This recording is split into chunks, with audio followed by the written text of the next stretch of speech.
I'd like to welcome everyone at chess.com to another wacky, crazy, sacrificial, interesting opening from the depths of I don't know where this is from depths of the jungle. I'm going to show you the hillbilly attack. And this opening is a really dangerous way to play against the Caro-Kann opening. Now, I would not be surprised if anyone watching this video has never heard of the hillbilly attack, if they've never encountered the hillbilly attack, if they have no idea what this opening is, because it really is not a well-known opening. It's a secret opening. And I think it's a devastating way to play against the Caro-Kann. Now, I decided to pick this video and two other short and snappy videos with e4 to play against various setups from black, because they kind of go with my King's Gambit videos, which I've also done for chess.com. And you can look at these videos in the archive, and that will give you a repertoire, a way to play after e4 against e5.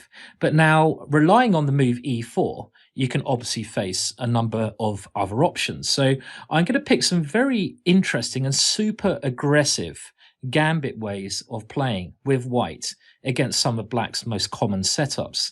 So I'm trying to give you a very interesting and aggressive repertoire for white that will shock black in a number of instances. Now, let me tell you just a little bit of history about the hillbilly attack. I first saw this mentioned, I think, in a rather obscure magazine when I was over in Norway, Oslo, playing a tournament, probably about 12 years ago now, something like that. And it was called the Hillbilly Attack. And then I went on to play this in a 5-minute game against a friend of mine. And we had an observer at this game. And this observer, who was a very young boy at the time, came over and he said in kind of broken English, "What on earth was that opening?" And I said, "It's the hillbilly. Do you not know what the hillbilly is?" And this young Norwegian kid said, "What is a hillbilly?" And well, I actually looked up the dictionary definition. I think it kind of is appropriate. So before we go on, I'll give you a quick definition from the Oxford Dictionary of English. And in short, a hillbilly is a free and untrampled white citizen of Alabama who lives in the hills, has no means to speak of, dresses as he can, talks as he pleases, drinks whiskey when he gets it, and fires off his revolver as fancy takes him. So there you go. That is apparently what a hillbilly is. And this opening kind of is a little bit crazy like that. It's a gung-ho opening. So let's have a look at the moves. Well, it starts with e4 and now c6. So this is the Caro-Kann opening. And of course, there are a number of ways that white can play against c6. But the hillbilly attack and the opening I'm going to recommend you play now goes with bishop to c4. Now, on first glance of this move, you might be thinking, what on earth is this craziness? This just invites black to play d5, a move that he wants to play anyway in the Caro-Kann to gain an advantage, surely, and he's just going to gain a tempo. Well, the idea of the hillbilly is that now you drop back the bishop to b3. By the way, if you're wondering who that young Norwegian kid was watching the game, I should probably let you know that it was none other than Magnus Carlsen. And Magnus Carlsen, as a kid, was quite impressed by the hillbilly. I think he was maybe more shocked by it than impressed. But if it impresses and shocks Magnus Carlsen, then I'm sure it can do the same to your opponents. And okay, after bishop to b3, I'm going to show you the main line of the hillbilly first, and then we're going to have a look at other options. So I would consider the main line in this position to be d takes e4, and this accepts the pawn sacrifice. And the only way to refute a sacrifice is by accepting it, and d takes e4 is obviously the critical try. Now, one of the great things with the hillbilly, once this move's been done, d takes e4, you can see the power of the bishop on b3. So after d takes e4, the main move, the power of this bishop on b3 coming across to the f7 square is a very, very strong piece. And normally in the Caro-Kann, you don't get the same position with white to move. And white can take advantage of this by immediately putting pressure on the f7 square. So what is the most aggressive move here? And with the hillbilly, you play the most aggressive move every single time, like a gung trouting, gung throwing, blasting hillbilly. So queen to h5 is the correct move to play. And I love this approach straight towards black's king. And the obvious threat is queen takes s7. So a bit like the beginner's scholar's mate trick. Now, black has two ways to stop this. I would consider g6 to be the main move because it stops checkmate and it gains a tempo. Now, e6 can also be played here, but after e6, you can regain your pawn on e4 quite easily. For example, with the move knight to c3, and after something like knight to f6, the queen comes to h4. And this is a key thing to remember in the hillbilly. The queen, the white queen, will come to h5, as we've seen, but then it will drop back to h4 in nearly all variations. So this is maybe key point number one. Your queen, if given a chance, comes to h5, then comes to h4. So remember that idea. And for example, now you get a very pleasant position, resembling a Caro-Kann after knight d7, knight takes e4, and something along the lines of, these captures happen in the center. If black tries to get rid of the hillbilly bishop on b3, the best square for the queen is actually e3 here. And after knight takes b3, we take with the a pawn, and we have pressure against a7 with the rook. We are also now ready to continue with d4, knight to f3, simply developing our pieces. And we're going to try to play against black's bad piece. And that piece, hopefully you can see black's bad piece, is the bishop on c8. Often in the Caro-Kann, in this type of structure, this bishop would already be outside the pawn structure. When I say the pawn structure, if you have a look at the pawns on f7, e6, c6 and b7, the bishop at the moment is trapped behind these pawns. In the Caro-Kann, normally the bishop will be on the other side of these pawns. For example, on the f5 square, where it would be much better positioned. So one of the advantages of the hillbilly, in a number of variations, you keep black's light square bishop trapped behind the pawns, as in this variation. And I think white has a slight advantage here. But let's go back now and just have a look at black's main option after queen h5. And that's not the move e6, it's the move g6. So where do you put the queen? You should already know where you put the queen now, going from the hint I gave you earlier. Queen to h4. And now, I've played this, I would say, probably 100 times on the internet with great results. I also played it in a very critical game in Bunratty, which is a tournament in Ireland. And this was for the playoff, for the title. And I played it in a 10-minute game against Jonathan Spielman, who was once one of the top 6 players in the world. He was a very strong English grandmaster, and I defeated him very quickly with this idea. So it's not just a tricky short-term idea. It does have a lot. You can play against the best players in the world, and I think I've proven that by beating a number of top grandmasters with it. But you could still be thinking, what's the idea? Well, you are a pawn down. Let's say black defends the pawn with knight to f6. We develop and attack the pawn with knight to c3. We have now 2 pieces attacking the pawn on e4. Let's say black defends it again. And here we have another key point behind the hillbilly. And that is the move f3, making this a proper sacrifice. And this is really, I guess, the real point behind the opening. Now, in actual fact, Spielman, when I played him, pushed on with e3 here, returning the pawn immediately. But this was clearly a mistake, as I got a very good position after simply capturing the pawn back. And after knight bd7, well, he played, but this is a blunder because I now just played e4.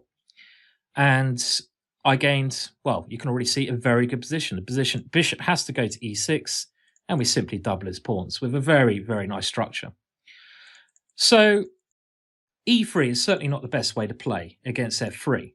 And if black wants to try to keep any kind of, I wouldn't say an advantage, but he wants to try to keep in the game even here, he has to accept the pawn. He has to take on f3. And now we recapture with our knight. And I would say this is one of the starting points of the mainline hillbilly attack. Now, what does white have in compensation for his pawn disadvantage? Well, he has a very active queen on h4, and often this should be combined with the attacking plan. This is a key thing to remember now of d4, bishop to h6, and knight to g5. Try to remember all those quick developing attacking moves.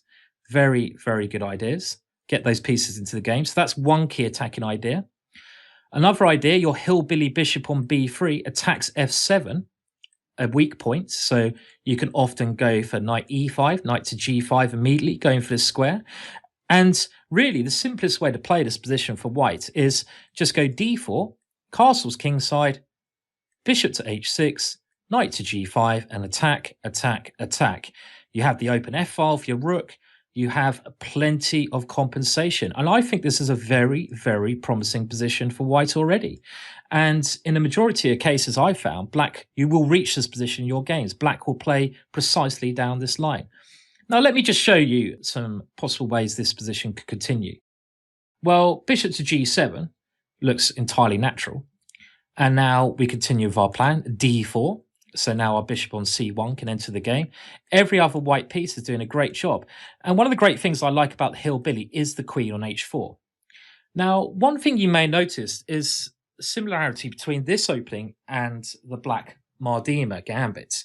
If you know the black Mardima gambits, at the end of this video, I might take you through that very quickly. But this is basically, in my opinion, an improved version for white of the black Mardima gambit, which is basically the same structure to this, but black has a knight on c6 and not a pawn on c6, which is very beneficial to black because black then has extra pressure against d4. But now black still has to think how he's going to continue his development.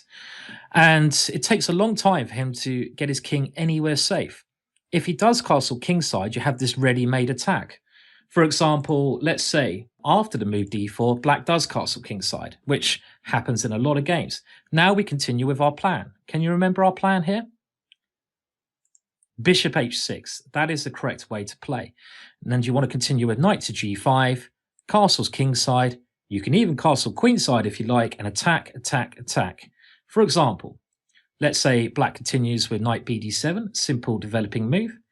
And now knight to g5, and already the threats are looming around the black king. If you can get rid of the knight on f6, then there may even be a checkmate idea on h7. For example, just imagine the knight on f6 wasn't there. Just imagine it was not on that square. Well, then white could play bishop takes g7 and queen takes h7 checkmate in a number of positions. So this is one thing you've got to bear in mind. But combine this with the bishop attacking, pressure on f7, a rook coming to the f-file, very good attacking position. One game I had on the internet continued, a5. And now I simply castled kingside here, bringing another piece into the attack, the rook on f1.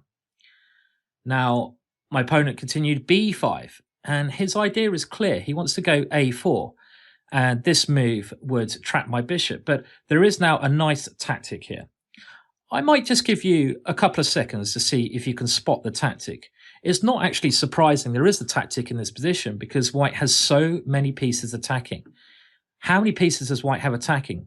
The bishop on b3, 1. Bishop on h6, 2. Knight on g5, 3. Queen on h4, 4. Rook on f1, 5 pieces attacking. Can you spot the tactic here? Well, the tactic is bishop takes g7, king takes g7, forced, and now bishop takes f7. A rather devastating tactic, actually. And the point is, after rook takes f7, you can now go rook takes f5. And the knight has the e6 square, and this will lead to checkmate.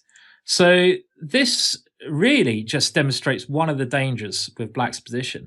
Now, I think I'm going to run through that one more time with you, because obviously it's the first time you've seen this opening. And let's just go all the way back to the start so we can try to reinforce some of those ideas in your head. And then we'll have a quick look at what happens if black refuses to accept the sacrifice of the pawn on e4. So e4, c6, the Caro-Kann. And remember, you can only play this particular sacrificial line, the hillbilly attack, against the Caro-Kann opening. In the following videos, which I hope you'll be interested in watching, there'll be 3 in this series. Hot, spicy attacks with Simon Williams with e4. I'll be showing ways you can play against the Sicilian in a hot and spicy way, and against the French defense. But this is only for the Caro-Kann, and that is with bishop to c4, d5, which I'm sure nearly everyone will play with black, and now bishop to b3. Now, taking the pawn is critical. Remember what white plays here. You have to play aggressively. You want to get your queen to an aggressive square, queen to h5. The most logical response here is, of course, pawn to g6, attacking the queen and stopping a checkmate. And now the queen comes to this aggressive h4 square. And later on, we see how this is a very good square because the pawn on g6 is a slight weakness of black, and white may be able to continue with bishop to h6 at some point, taking advantage of this factor. Now, if black tries to hold on to his e4 pawn, our plan's the same. Basically, our next plan now is to go knight c3 in f3. So let's see that in action. Knight to f6, knight to c3, bishop to f5, and now another key move in the hillbilly, pawn to f3, opening up more lines. E takes f3, and now knight takes f3, getting our hillbilly position, bishop g7, and now d4.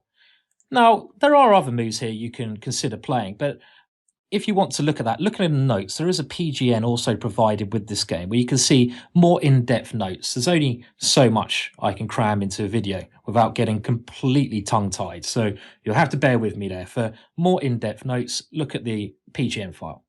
But d4, sensible move, grabbing space in the center.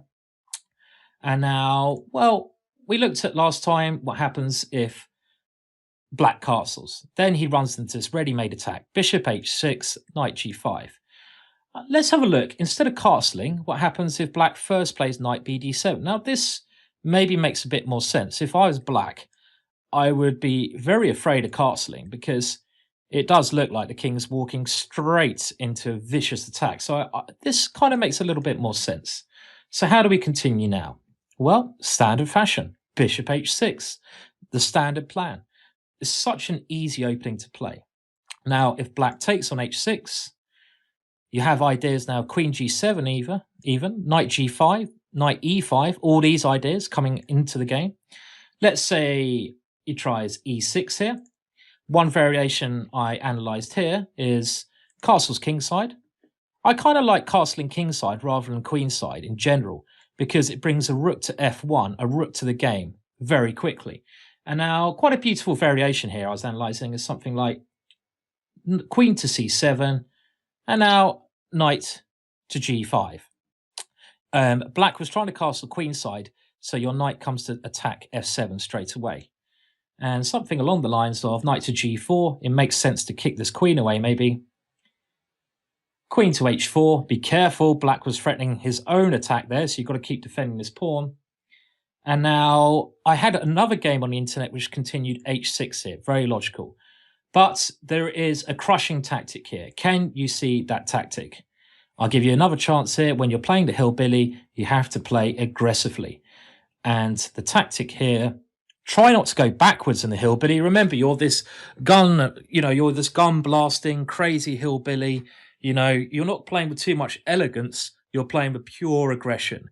So that's what you need to play when you play this opening. Don't play with elegance, just go for the king. Checkmate is the end of the game after all. Well, the tactic is knight takes f7, and if king takes f7, simply queen takes g4. And now we have a lovely position here. Actually, the game I had continued king g7, and I found a very nice queen sacrifice here. I'll just show you because it's quite entertaining. Bishop takes e6, leaving the queen on pre. But after black takes the queen, our rook comes to s7 with this yo-yo effect we're going to see. King g8, rook takes d7 check. And I took on c7. I'm pawn up with a very active rook and a winning position. So I went on to win the game quite easily here. Okay, so very quickly now, that's the main things to go through in the Decepted Hillbilly. What happens if after bishop c4, d5, bishop b3, if black does not capture on e4? Well, let's have a quick look. If the one key thing to remember, if he plays a move like e6 or knight to f6, we are going to go for a setup now with e5. And our plan here is to continue with d4, c3, bishop to c2.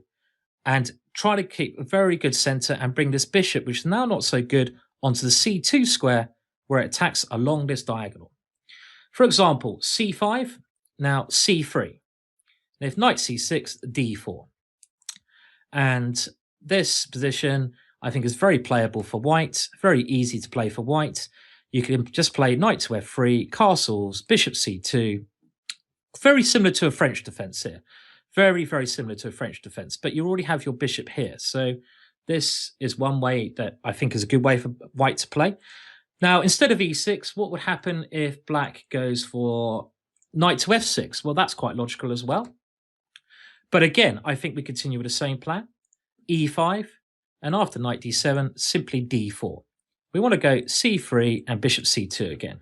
For example, e6, c3, and the bishop comes back to c2, and we have this nice space advantage because our pawn on e5. Now, I don't really want to overcomplicate things. It's only a really short and snappy video. There are more information to this in the notes. I mean, I will now quickly go over the key points, and that's with bishop c4 against this Caro-Kann, and after d5, bishop b3. Now, if your opponent takes on e4, very simple. You go queen h5, the queen comes to h4, you develop with knight to c3. I'd say this is stage 1 of your plan. So let's just see that in motion. Knight c3, and then when you have this position, you have to break with f3. And all your pieces should come springing into life with a very promising attacking middle game position here. The bishop coming to h6, castling, the knight coming to g5, and you have great pressure against black's position. Well, I hope you have some luck with the Hillbilly. It's brought me lots of luck in the past. It's a great opening. I think you can play it at all levels. Very interesting, very aggressive way to play. And one of the joys about this, I bet you won't find this mentioned in any book. I've never seen it, and I have a large collection of books in my library on chess, and it's an opening that I don't think anyone knows about, this Hillbilly attack. So it's a rather secret Hillbilly, this one. But anyway, good luck with the Hillbilly. Please tune in to my other spicy gambits with e4 in the other videos, which you can see on chess.com as well.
Welcome to my second video on spicy and aggressive attacking ways to play with 1e4.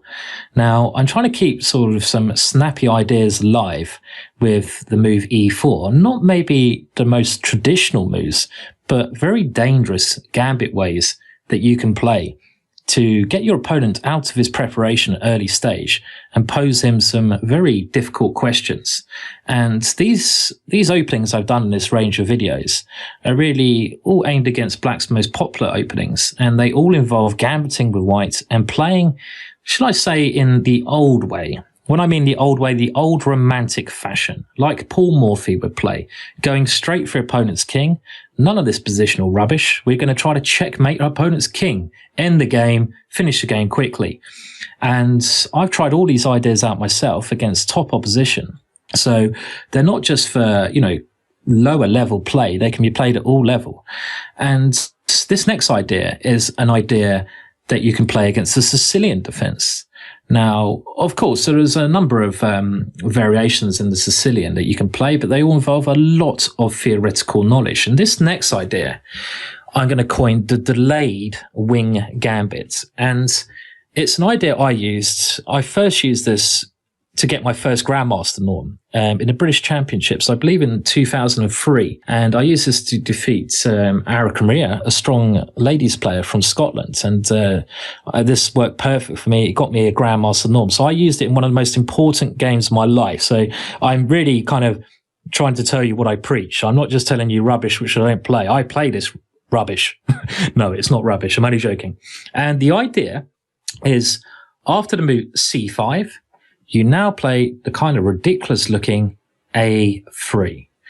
Now, you might be thinking, what on earth is this crazy move? Why on earth is White playing a3?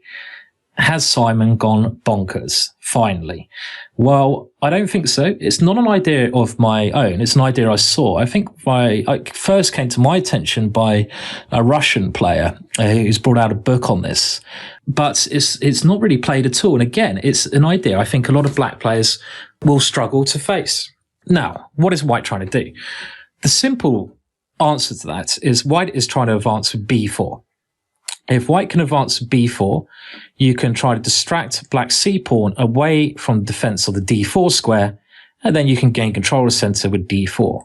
So you're trying to swap a wing pawn, the pawn on b2, for really, so you can gain a central pawn. So positionally founded, it makes quite a lot of sense, actually.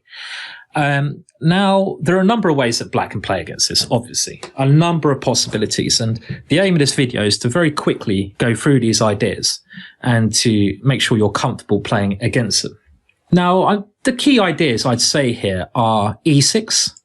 This is one idea when Black tries to put double power on the b4 pawn. So e6 is a critical idea. Knight to c6, I'd say, is the next critical idea. Because again, this tries to put double power on the b4 pawn. And in both of these variations, White has to be willing to sacrifice the pawn, but leading to phenomenal counterplay for, White. White has to also be ready for moves if Black tries some other stuff, like maybe knight to f6 and g6. But we'll come to those later. First of all, let's start with the critical option. And one of those critical options is e6. And we're going to take a game between Hakon Strand with the white pieces versus Jack Young with the black pieces. And I think White played in perfectly against this e6 plan. So now you have to be brave. You have to go for this delayed wing gambit idea, and you have to play b4. This is the correct way to play. Now, it wouldn't make much sense if Black did not capture your pawn on b4 now. What's the point of Black's play unless he captures the pawn? So taking on b4, you recapture, and now bishop takes b4 leads to one of the starting critical positions. So Black has grabbed the pawn. What has White got in compensation? Well, you must start with bishop to b2. And this is one thing you can already see as an advantage of White's setup. The bishop on b2 is an incredibly strong piece, racing down towards g7. So this is a major threat. How does Black deal with that threat? Knight to f6 is the best move. Someone once played f6 against me, but I now played the very strong move e5. just trying to blast open the long diagonal. And my opponent resigned very quickly after pawn takes e5, and now queen to h5 check. If the black king moves, well, you don't want to move moving your king too early in the game.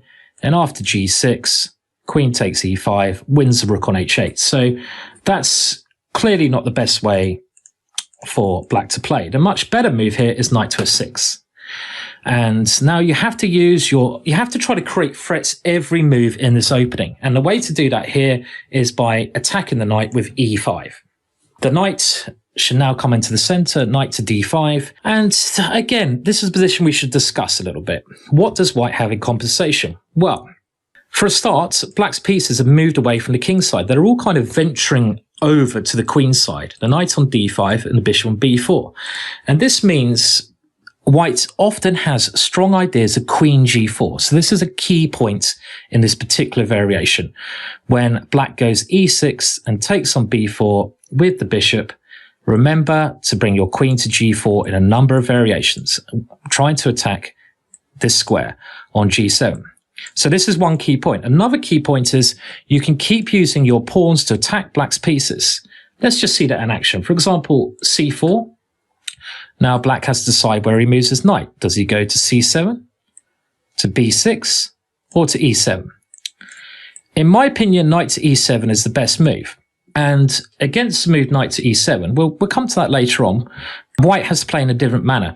But against both knight to b6 and knight to c7, white has a ridiculous move, which I think is an incredibly strong move.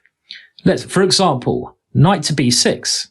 Now, the ridiculously stupid but strong move here, I say stupid because it looks kind of crazy, is rook to a3. And this is key point number 2. You want to bring your queen to g4, but often in this variation, you want to bring your rook to a3 and across to g3 to attack the king side like this, or maybe h3. But after, of course, rook to a3, what happens if black takes a rook? Well, now you take with the bishop, and you have this bishop on a3 cutting across black's king. And black cannot castle now. Black's king is stuck in this square. And I'm on the verge of thinking this position is already winning for white. White's plans now include the idea we mentioned before, queen to g4. But also you have this massive square on d6 to come into. What piece should go to d6? Well, you could plonk your bishop on d6. Not a bad move. But there's a much better piece that would sit much more comfortably on the d6 square. What piece is that? Well, there's the knight on b1, of course. If this knight could come to d6, it would be very happy. So a very strong plan here is knight c3, knight e4, or b5, and then into d6. Devastating attack. So this position, very dangerous. I mean, let's have a look how Hakon's strand continued here. Well, queen h4 was played in the game by his opponent, and now he moved this knight into d6. He's trying to get it into this square. Knight to c6. White simply moved his other knight out, gaining a tempo against the queen. Queen to h5. And now, well, black wants to take on e5, so we might as well stop that plan. d4. And even though black is an exchange and pawn up, I just think he's powerless to white's attack because the d6 square and the bishop on a3. White has a monstrous attack. f6. The knight came into b5 as planned. King to f7, trying to castle somehow. White now took on f6. And the point is, if black takes with the pawn, we have knight to e5 check, winning the black queen. And after king to takes f6, we can already see just how much danger the black king is in. White now played g4, great move. And after queen takes g4, the knight came into d6. And the point behind g4, the rook comes into play as well. And all the white's pieces attacking, and white won very quickly. Again, have a look at the notes to this game, the PGN to this game, if you want to look at this in more depth. But this just shows you some of the dangers involved with this variation. So let's quickly go through that again. So that was with a3, e6, and now b4. Now, if black takes on b4, what do you play? You have to create threats every move. So bishop b2, creating a threat against g7. Knight to f6, we create another threat, e5. The knight comes to d5. What do we do now? We create another threat, c4. Now, a rule to remember here, if the knight goes to c7 or to b6, we play the outrageous move, rook to a3. For example, it doesn't make any difference if the knight comes to c7 now. Knight to c7, we still play rook to a3. And similar things happen to black if he takes on a3. We go bishop takes a3. If black doesn't take this, let's say b6, well, now our rook swings over, something like rook g3. And if g6, we can even attack with h4 now. It's funny how both of the rooks are sitting very comfortably on these strange squares over here. For example, there's one game that continued h5, bishop to d3. Another key idea in this opening. The bishop sits very well on d3, where you're setting up threats against this square. Bishop b7, queen c2. Setting up a sacrifice on this square. And now white's knight does his typical route into the game, coming like this, with very good attacking chances for white. So if we go back, key point to remember from the opening, after the move c4, if the black knight goes to c7 or b6, rook a3 is played. Now, what happens if the knight goes to e7? Well, I'll very quickly show you an idea against this. So let's have a look. Now here, rook to a3 is not so strong. Why doesn't it work so well here? Well, if rook to a3 here, black can take on a3, and after bishop takes a3, black can castle, because the knight on e7 blocks out the bishop's route. So it's less effective here. So we can't play rook to a3 here, but now we can go back to our other plan, and we simply can attack with queen g4. Let me just put that position on the board. So that's after knight to e7, and now not rook to a3. Instead of that, queen to g4. And there's one game I found which continued queen b6, knight to c3, king f8, bishop d3. Again, as we saw before, the bishop well placed here. And all the white's pieces came into the attack quickly. Black's king in a very vulnerable place here. And okay, the game is not over now, but white has great compensation. So I think against this e6 move, which is critical, b4 is a very good response. But of course, black does not have to play e6. What else can he play? Well, the other key line is knight to c6. And knight to c6 here, you still have to go for delayed wing gambit b4. And I'll be honest, this is one of my favorite variations in this delayed gambit. I love this line for white. Okay, again, you give up the pawn on b4. Black takes his pawn. What do you do now? Well, bishop to b2 is less effective now because there's no threat. So in this position, you have to take advantage of another factor, and that factor is black's knight on b4. The black knight on b4 is exposed, so let's use that to attack. c3. The knight has lost a lot of tempo. It's gone c6, b4, back again, so we're gaining lots of tempo, and we need to take advantage of the center now, d4. Given a chance, we will go d5 and f4, just keep attacking that knight. So nearly everyone I play in this position plays d5 from black here. And this is the most common way to play for black. Now here, you have to remember the next two key moves.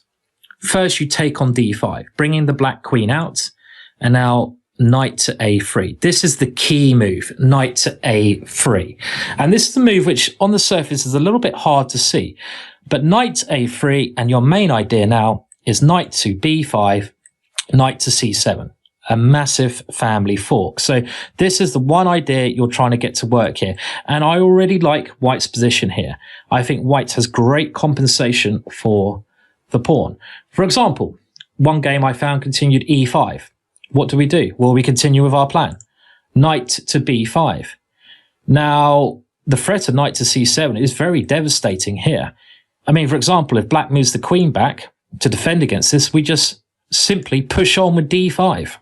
And one of the bonuses that we don't have an a-pawn anymore, I mean, in a lot of positions, black might be able to play a6 here if white had a pawn on a2. But he can't play this now because there's always a pin on the a-pawn. So we simply would win a piece here. So after d5, black's in serious trouble here. Black's already lost. If knight e7, we go d6, winning. So you can't move the queen back. And how else do you defend against this threat? Well, bishop d6 is another option. Now, there's a lovely move here. When you gambit, and in these lines, all these lines, I'm trying to get you to play as aggressively as possible. So what move can you play here to develop a piece and bring another piece into the attack? What move is it? Can anyone see the move? Bishop to c4. A lovely little tactic. Point is, if queen takes c4, knight takes d6 is a lovely fork. So what does black do? Well, he has to go queen e4 check. And now white just continues developing. Knight to e2. The bishop is in trouble, has to go back to b8. Simply castling.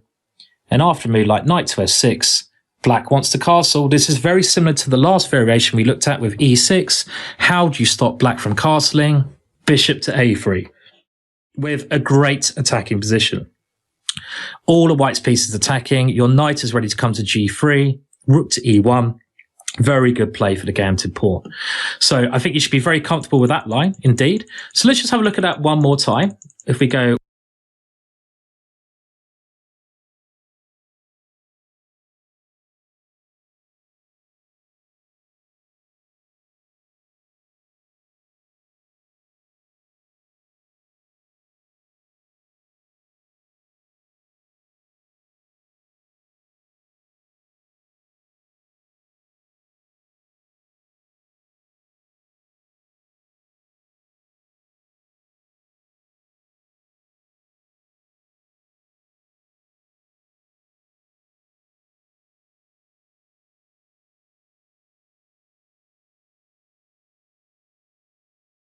all the way back from the start. So that's e4, c5, a3, and now knight to c6. What do we play?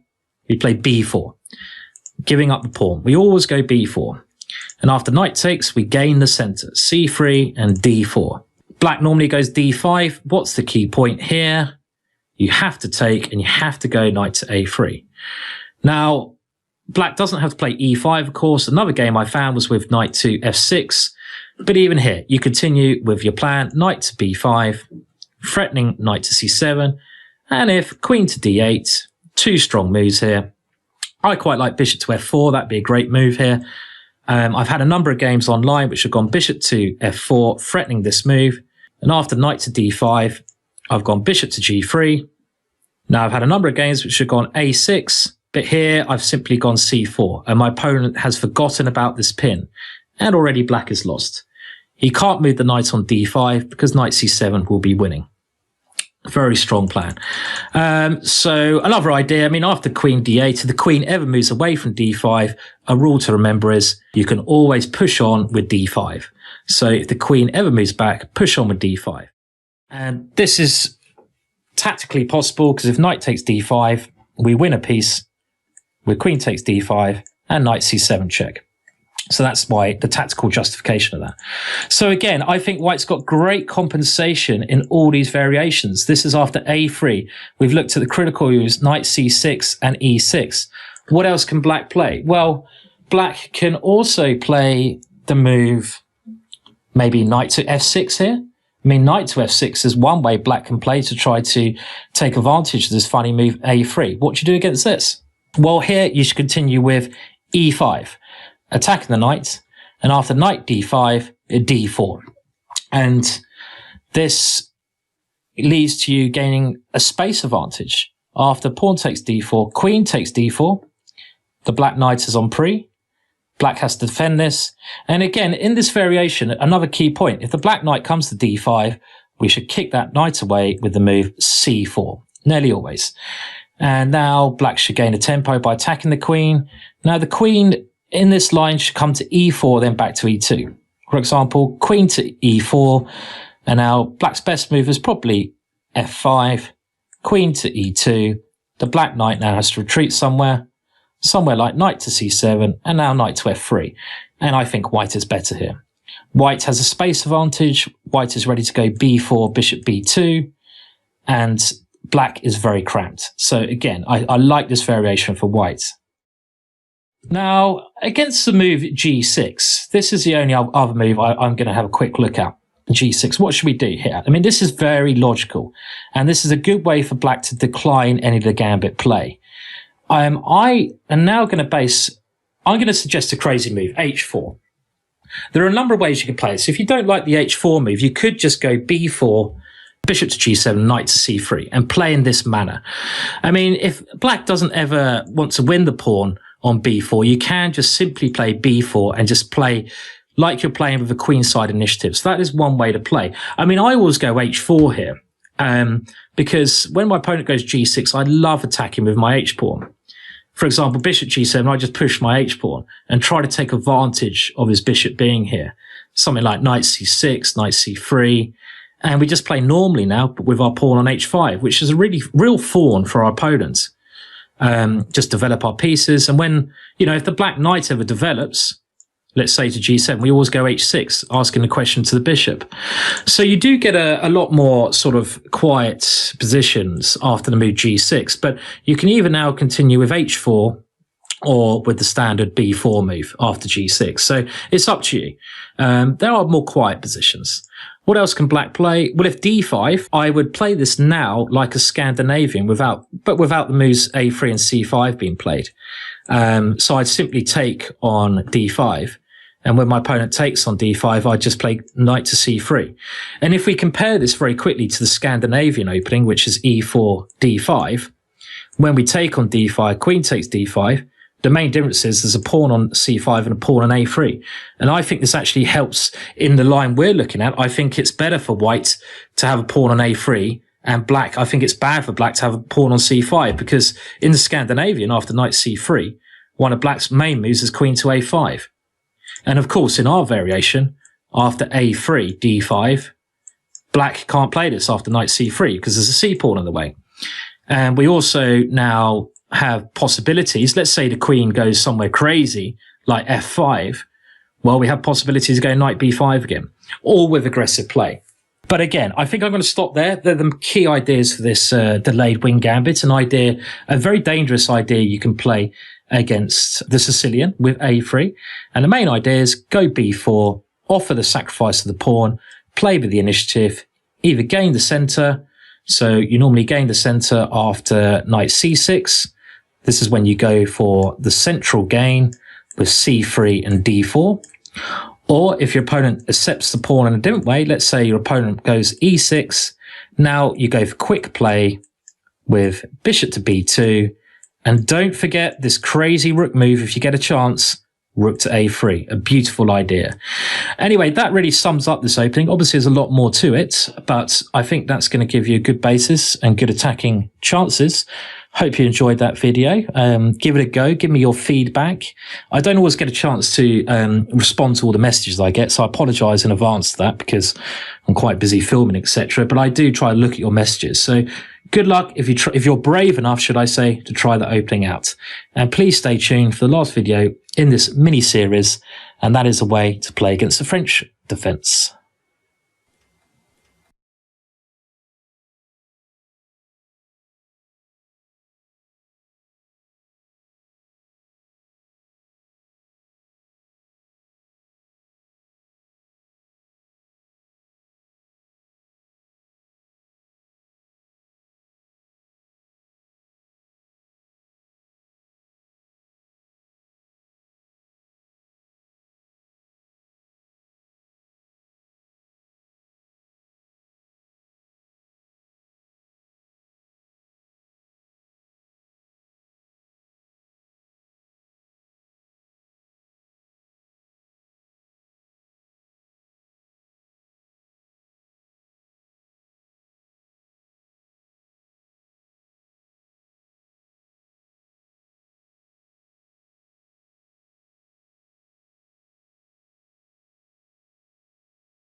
We now come to one of my last sort of sacrificial gambit ideas with e4 against various setups that black might play.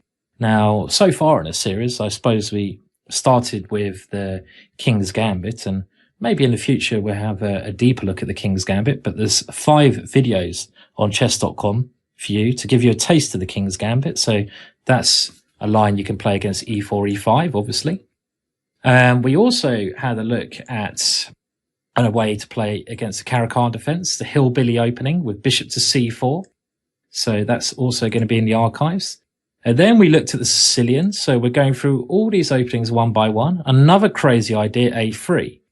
And now we're coming to, I suppose it's fair to say, the other one of the big four openings. I'd say these are, all the openings here are Black's big four openings that he can play against E4. And that is the French defense with E6.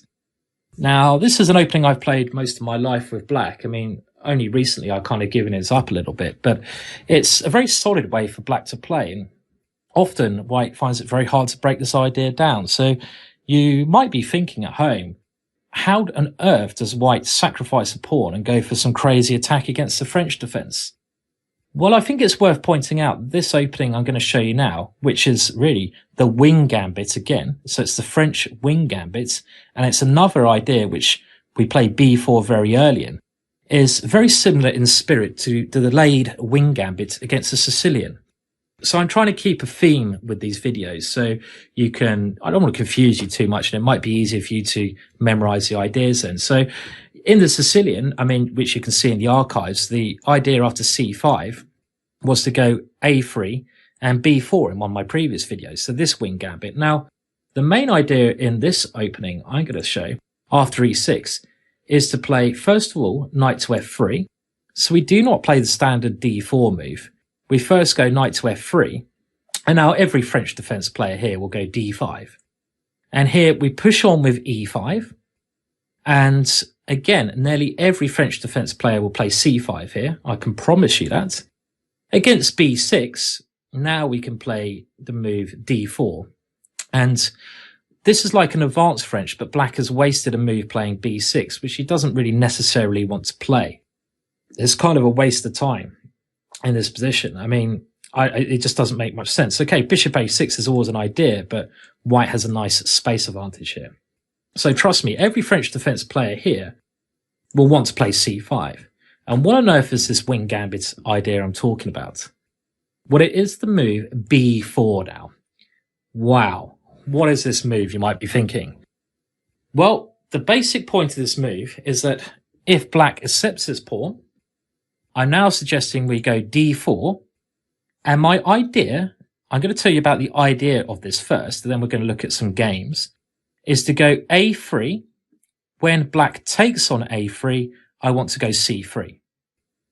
And I do sacrifice a pawn in this way, but I get this very strong central formation of E5, D4, and C3.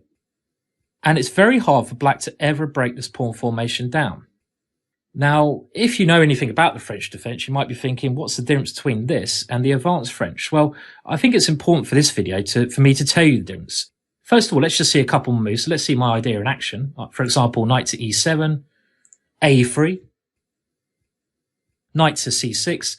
I mean, there's two things that can happen here. Black can either take the pawn, that doesn't matter, we get our same setup with C3, or Black can allow you to take the pawn. So, for example, after knight C6, we take the pawn on B4. And after Black captures it, we go C3. And then we get this setup here. And this is one of the key setups we're going for, where we have this strong pawn formation. And Black can't attack it in a typical French defense way. In a normal French advance, Black would have lots of pressure against the D4 pawn. And this would come from him having a pawn on C5.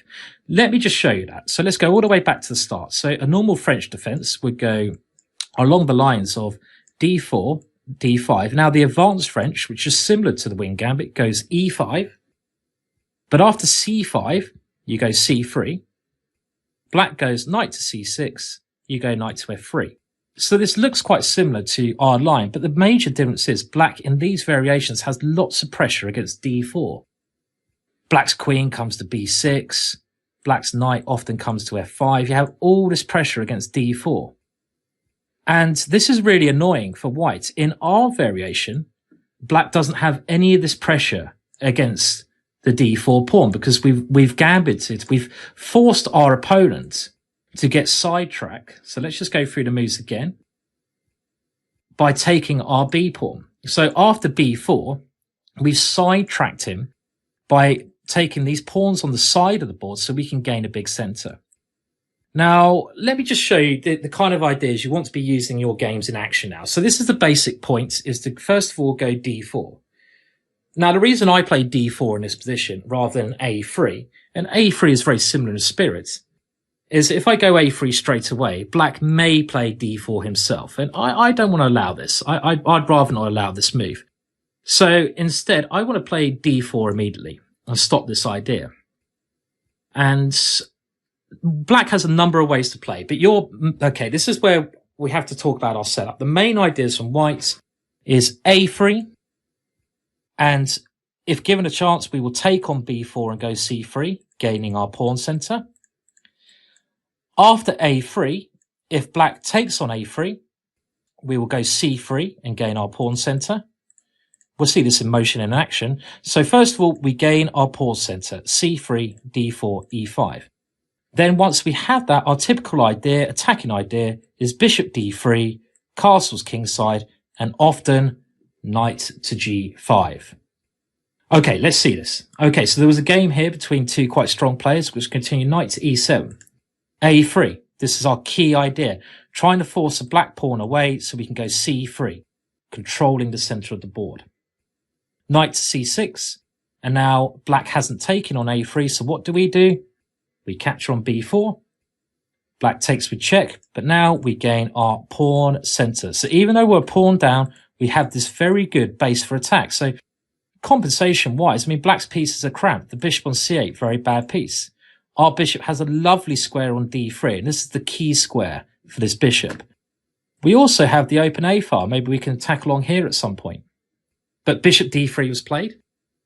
Black now castled, and white came up with a brilliant attacking idea in the game in hand. This is a game between Thomas and Stanislav, which, again, I suggest that you look at all the notes to my videos here, which include a lot more games and, you know, some in-depth notes on various ways white should play. I say in-depth, there's a bit of annotation, but it's more just games which might interest you.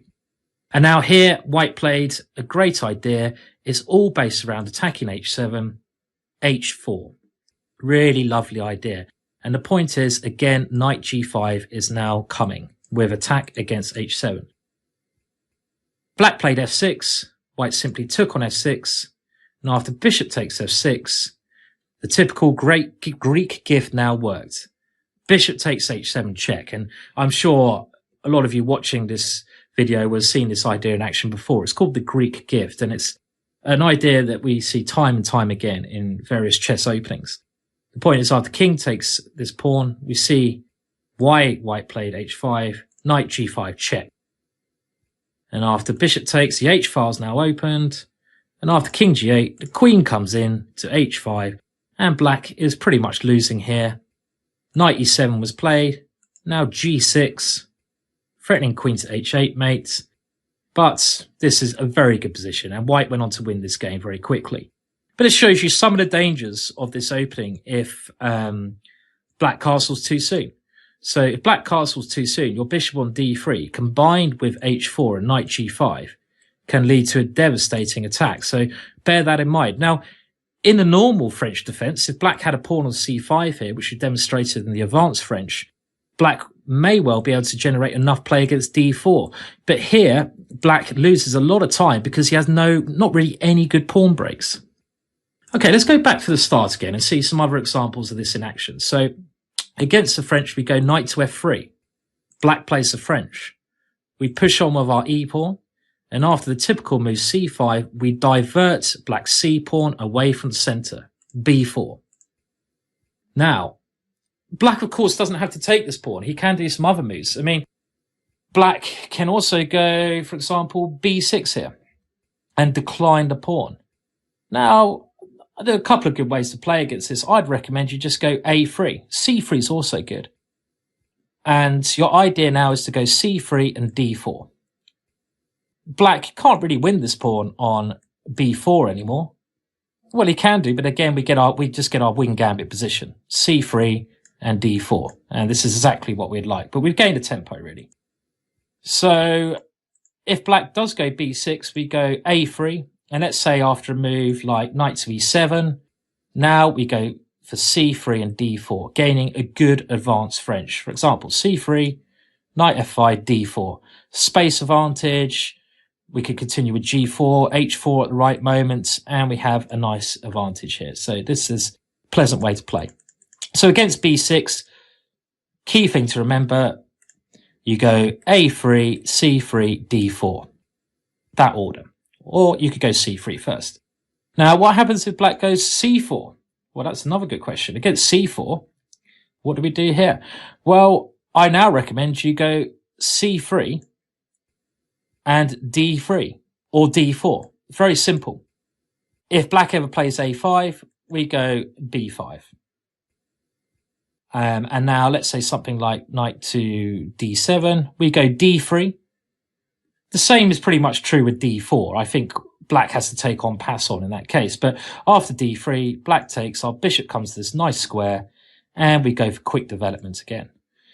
I mean, all these lines where white doesn't have to sacrifice a pawn look a little bit better for white. So it makes sense to concentrate on what happens if black takes on b4. So let's go back to this main line, taking on b4. And after this move, we play d4. I mean, one of the joys of this variation is it's so much fun to play, and it's so easy to play. I mean, you're trying to divert the pawn away from here and just attack on the king side. I mean, let's have a look at some other games where this has happened. Just give you a better feeling of what white's middle game play should be. For example, we looked at knight e7 last time. What about knight c6? I mean, that's an incredibly logical move now. Well, after knight c6, what do? Well, you should know now. I mean, if you don't know the move that white should play here, then okay, I'd say you go back to the start of the video and try again. What move do you play here? a3. Of course, you need to divert this pawn as far away from the center as possible. And now, after something like taking on a3, we go c3 again. And we've got our pawn center. We don't have to be in a rush to win back the pawn on a3. This pawn will be taken at some point. Now, a game between two grandmasters actually continued f5 here. And this was quite an interesting way for black to try to block white's bishop on d3. We saw the bishop on d3 being quite deadly in a previous example when it did the Greek gift on h7. But here, I think you should still continue bishop to d3. You always continue in this way. And after some move, the one grandmaster played a6 here. A very aggressive way to play in this type of structure when your opponent has gone f5 is to aim for g4. So this is a key thing to remember. If your opponent's gone f5, you should aim to play g4, opening up the diagonal. One quite amusing variation I saw here after g4 was pawn takes g4 and now knight to g5. This is the point behind g4. The bishop now is not blocked in by the pawn. And a very amusing line here is something like knight to h6, knight takes h7, and after, let's say, bishop to e7, knight takes a3, and now black may be a little bit concerned about knight coming to b5. Another idea in this variation, using the pin on the a pawn. So let's say black goes bishop d7. Well, that's a horrible mistake, because now black, I mean, okay, hopefully you can see this at home. White to play, and white to either win a piece or deliver checkmate. How does white do that? Bishop takes h6.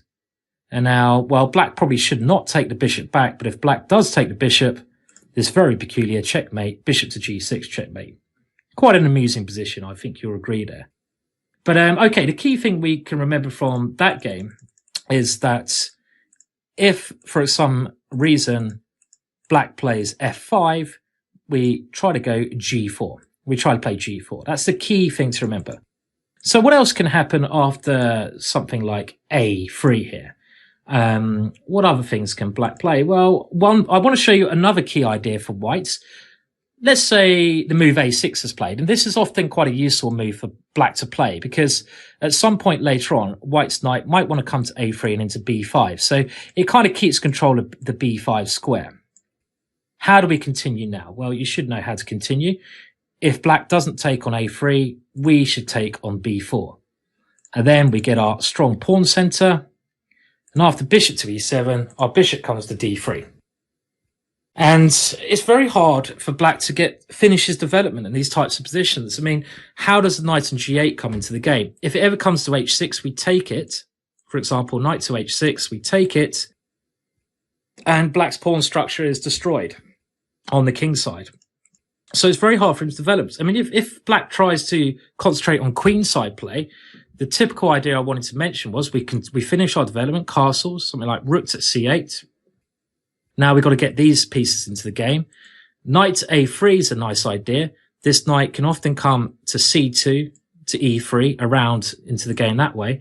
And after a move, well, black played h5 in this game. A nice break. If black's king is still in the center, you want to open up the position. How should you do that? c4.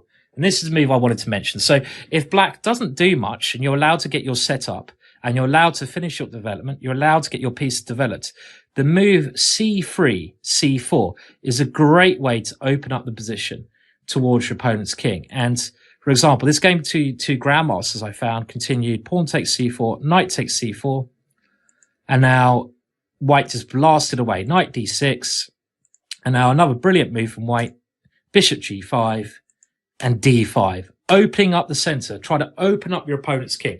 Okay, we're not going to spend too much time on looking at these games because it's not key to learning our opening so much. I think learning the opening is much more important, but we're getting through the key ideas, and the key ideas is what I want to try to get across to you. So after d5, e5, c5, b4, let's try taking on b4 again. We go d4, of course. And now, what other moves can black play here? So we've tried a number of things for black. I mean, the thing to remember is even if black doesn't do the move that you expect in the order you expect, it's the ideas you're trying to get into motion, which we'll discuss very briefly in a minute. But something like knight c6 most logical. We go a3. What else can be played here? Well, there are a number of things that could be tried. One nice idea, which I'm just going to show you, is another idea that I think you could bear in mind is, let's say he takes on a3 this time, which I think is a better idea from black. We always go c3. And let's say, again, black doesn't do anything on the king side. He tries to concentrate on the queen side. We always put our pieces with white on the same squares. Bishop d3. Now, what if black does try to now develop these pieces here? The problem is he has a bit of congestion on the king side. It's a bit like, I don't know, if you're in England and you're trying to travel around London in a rush hour, there's too many cars. There's too many cars on the road. They get in the way of each other. And that's kind of the same thing here. There's too many pieces want to come to the e7 square. Black's bishop wants to come here, but so does the knight. What happens if the knight, for example, comes to this square? So what happens if knight on g7 is played? Well, here we can start one of the ideas I mentioned first of all in the video, and that is knight g5. And this is often an attacking idea you should try to bear in mind, especially if black's knight comes to e7. Other ideas to bear in mind in this variation is stuff like knight takes a3 and knight to b5. You can even go bishop takes a3 when your bishop's quite good. But in this particular position, knight g5 worked very well. And this is a game that Tate played, a dangerous American player. And I'm just going to show you his idea. The idea of knight g5, the queen can now come to h5. For example, knight g6, queen to h5 was played by Tate. Black now tried to defend with knight to e7. But now Tate simply moved his queen back to f3. And there was no good way for black to defend against queen to takes f7. He played knight to f5, but now Tate simply took that and took the pawn on d5 with a very promising position. Now, I'm not going to really go into too much more than that because I've given you the basics of this opening. That's really all I want to try to explain to you at the moment. There are more games involved in the PGN if you want to pick them up. But the key thing to remember with this wing gambit, you're trying to force black's c-pawn all the way over to the A file, because then when you gain the center, your pawn on d4 cannot be attacked. So you have a very strong central base for an attack, this central pawn formation. And here you want to continue bishop d3, castles, knight g5 sometimes, knight takes a3 sometimes. If black does not try to castle his king, you can even go c4, lots of attacking ideas.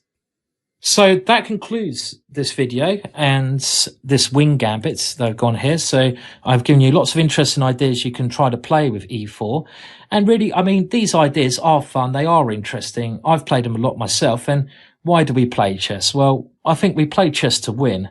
We also play chess to have fun. And I know if you play these ideas and you give them a go, you're going to have fun. And surely that's what it's all about, to try to make chess fun with some interesting ideas. So I hope you enjoyed these videos. Please leave your comments and I will try and look at them. Can't always get back to all your comments, but there's plenty more videos in this series. If you search my name, you'll see my series, my sort of spicy series on Gambit ideas with 1e4. Thanks for now. Hopefully I'll be doing more videos in the future.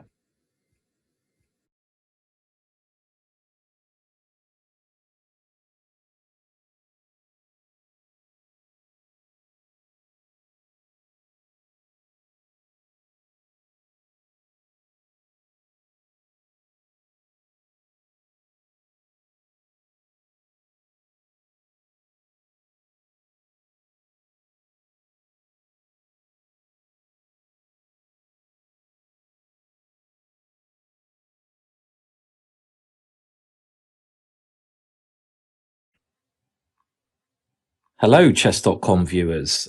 It's good to be back doing another video for you guys. Hopefully you've enjoyed the previous videos that I've done on spicy gambits, the King's Gambit, the Dutch defense. There's a fair few out there now. So if this is the first video you're watching, have a look in the library and check out some of the other ones. At the moment, I'm really trying to concentrate on a repertoire for you, starting with the move 1e4. And I'm concentrating on a very super aggressive repertoire for you. So lots of attacking chess, gambits, really the sharpest way you can play with the move 1e4. And I've already looked at in previous videos the King's Gambit, and I've looked at ways to play against the Sicilian. I've looked at ways to play against the French defense and the Caro-Kann. Now, in a couple more videos to come, I'm going to suggest a way to play against the Perk defense and then against the Scandinavian defense. So hopefully then, when you've looked at all these videos, you will have a perfect attacking, gambiting repertoire for white. So that's the aim. All these videos, you'll be well prepared against any black option, and you'll be able to sacrifice a pawn, win the game quickly, loads of gold coins will be thrown on your board, the crowd will be cheering, and everyone will be happy. And then you can tell me that my video was brilliant. Well, that's the idea anyway. Now, in this video, I'm actually going to give you another option that you might be interested in playing after the moves e4, e5. Now, e5 is obviously one of the moves you're going to face the most when you play chess. Now, I have recommended the King's Gambit in a series of videos, and that is a very interesting option, but some of you may find it a little bit complicated. I certainly do at times, and a little bit theoretical to follow. So the aim of this video is to give you another option against 1e5. And the option here is another very gambity line. It's called the Danish Gambit. I'm sure lots of you have heard about the Danish Gambit, and the Danish Gambit was apparently called the Danish Gambit because it was played by Martin Severin and in a Paris tournament, 1867. And he's normally given credit for this gambit. He was a Danish player, of course, hence the name. And it's also been very popular with other great attacking players like Alekhine, Marshall, Blackburn, and Mazes, the old player from the 1920s, Mazes. And it went a little bit out of popularity, I would say, come the early 1900s, like 1920s, when it was discovered black had some maybe safer ways to defend against it. And I'm going to be honest, I think that, with best play, it's probably equal position. I don't think white is going to, this is not going to shock the chess world, but it's a very tricky opening and it's a very interesting opening. And given the right opponent, given the right day, you can win extremely quickly. It's an opening I've tried out myself on a number of occasions, and it's very interesting. So let's move on to the moves now and try to get it across what we're trying to achieve. So the Danish Gambit starts with the move d4 here. Now, we're going to be concentrating on the move e takes d4. This is obviously critical. Other moves we don't need to worry about. And now the move c3. Is the Danish Gambit. And one of the main points to this opening is that we allow black to take on c3 and even to take on b2. And our plan as white is to place one bishop on c4 going straight across to the f7 square. So that's a lovely bishop. And then when our dark square bishop gets to b2, this beast will be striking across to g7 as well. So this is one of the main ideas of the Danish, to get both of our bishops to these aggressive attacking squares. So this is one thing you've got to remember to bear in mind. So now d5 is an option to avoid the gambit. Now the main move is d takes c3, and this is what you'll encounter most of the time. Now just quickly, if your opponent does play d5, we're going to transpose to a line we're going to look at in a minute. Now I think d5 is really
one of the only other ways that black can avoid taking all these pawns on c3 and then on b2. And d5 is a very sensible move to try to open up the center.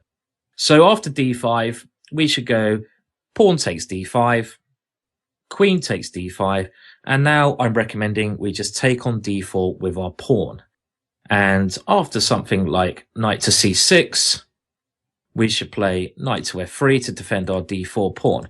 And we have an isolated pawn position here, which I think is roughly equal.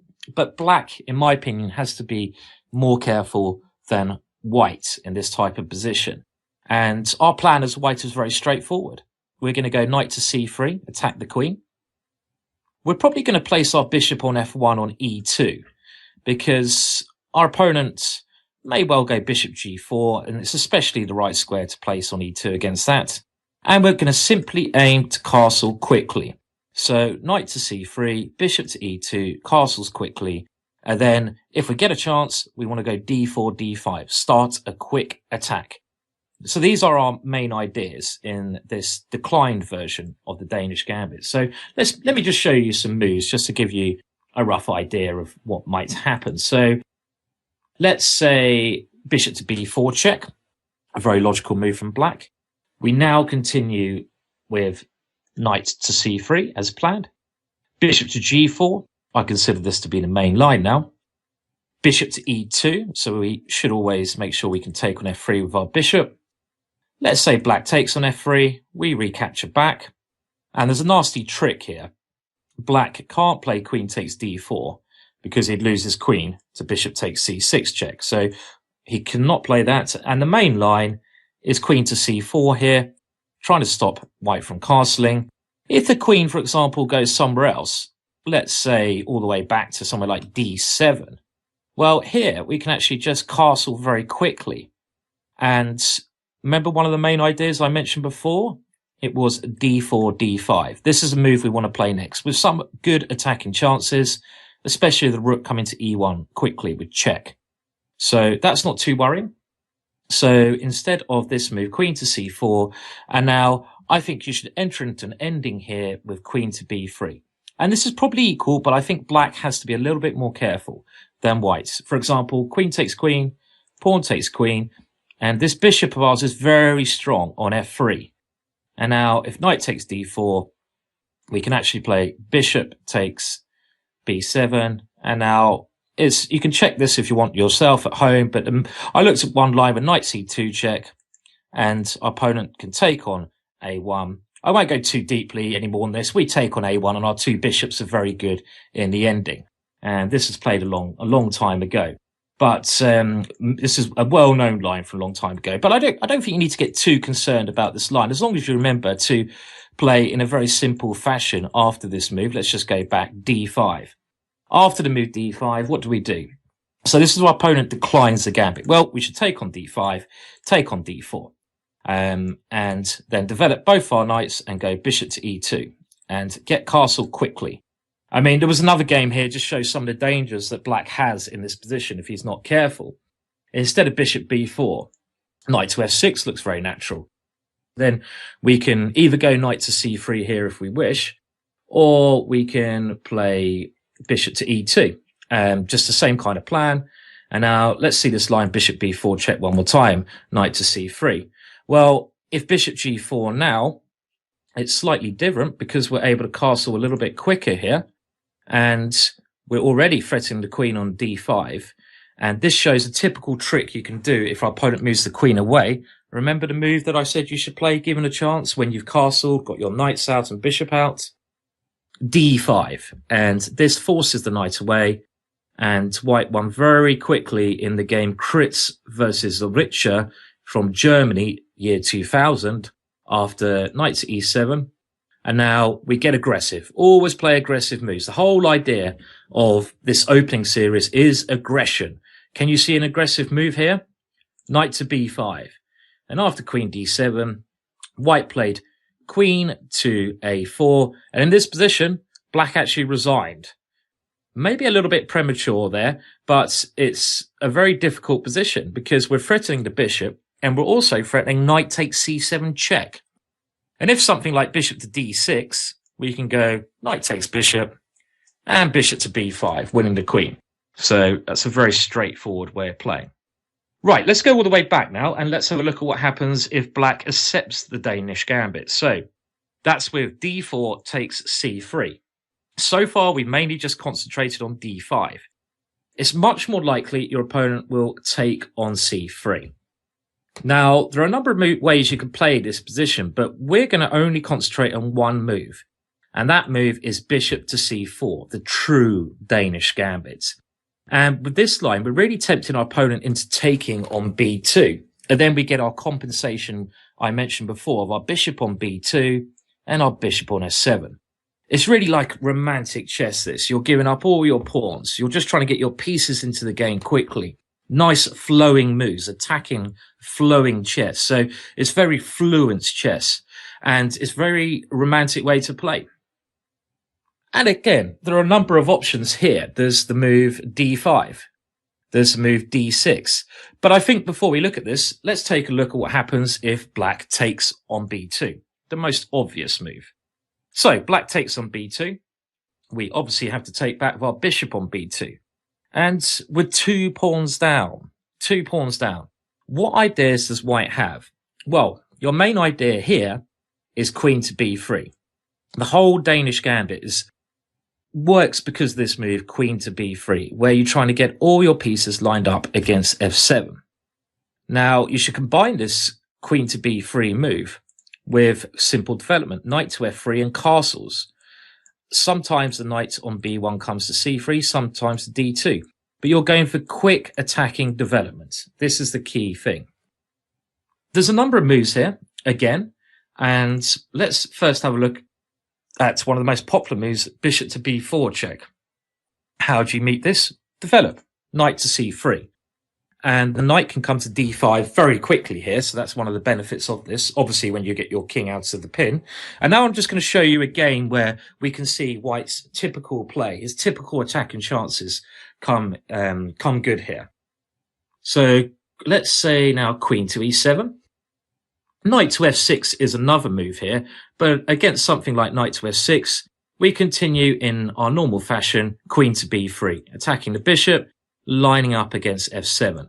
And we just want to develop very quickly.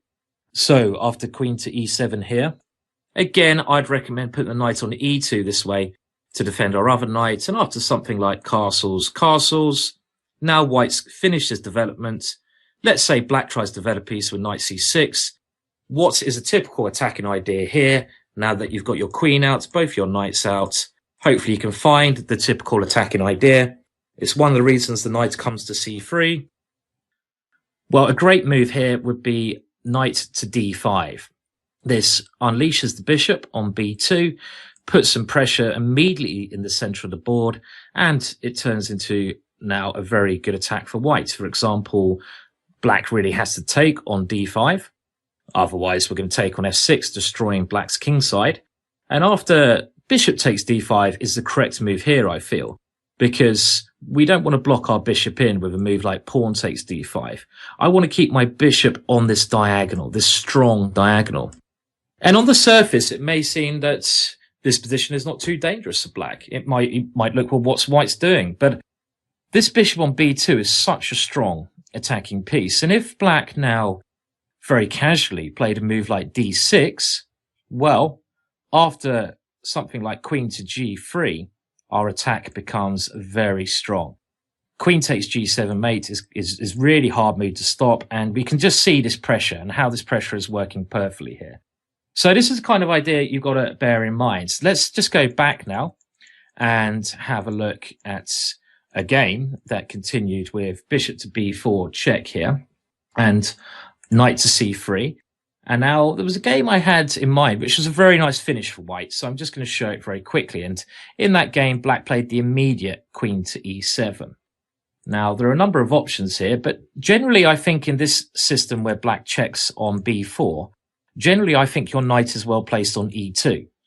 Because if Black ever takes on c3, we can take one knight, and then we still have a knight coming to the d5 square. Now, knight to f6 is very logical. I would imagine a move like queen takes e4 is suicidal. We can just go queen to b3, and now our attack must be too strong for Black to deal with. We have too many pieces developed, castling soon, a rook on the e-file, straight towards Black's king. So I don't think Black can grab another pawn. It makes more sense for Black to try knight to f6. Now again, we play simple moves, get our king castle before we do anything. Black castled in the game I have here. And again, a typical move here would be the same move that we talked about last time. What move was that? Knight to d5 would be a typical way to get great pressure here. In the game, White actually decided to play e5. And let me just show you the rest of this game because it's a very beautiful finish. Bishop takes c3 was played. Bishop takes c3. Black played passively with knight to e8. And now again, when you're a pawn down in this type of position, you need to attack. Bring all your pieces forwards. Knight to f4, great move. Maybe coming to c5. Queen to c5, queen to d3 was played. All the pieces getting a bit nearer to the Black king. And look at Black's pieces. All the Black's pieces are stuck on the back rank.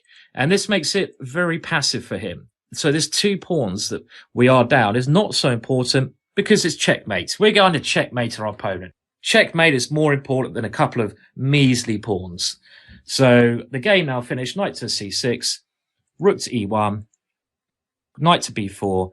And now we're going to just have a look at the end of this game because it's a very beautiful finish after the move 15, knight to h5. I actually think this move knight to h5 was not the best move. White should have probably played something like rook to c1 instead, just lining up the rook against the black queen. But it was a very strange finish to this game, and the game did finish. I'll go through the moves without little comments until we get to the finish, because not too much to say. But White suddenly starts sacrificing all his pieces here. So he's given up the knight on h5, and he brought his rook around. So this was White's idea. And now Black did a counter-attack against the white queen. And here, rook to g5 was played. So it was kind of an unbelievable attacking idea. And Black missed the one defensive move that he could play here, which was queen to h6. In actual fact, if Black had played queen to h6, he may well have been better here. But the game was a beautiful finish, like a yo-yo finish, which I'm sure a lot of you are accustomed to here. And that was knight takes e7. So White is now a queen and a piece down, but he gives checkmate by force. Can you actually, maybe you can work out the checkmate at home. It's White to play, and it's checkmate in 3 moves from this position. 3 moves. Okay, rook takes g7 check, forcing king to h8. And now we see this X-ray on the king. So we use a little yo-yo, rook to f7 check. The king comes back to g8. And now this bishop here, look at the power of these 2 bishops, the 2 Danish bishops. They're so strong. Rook comes back to g7 check.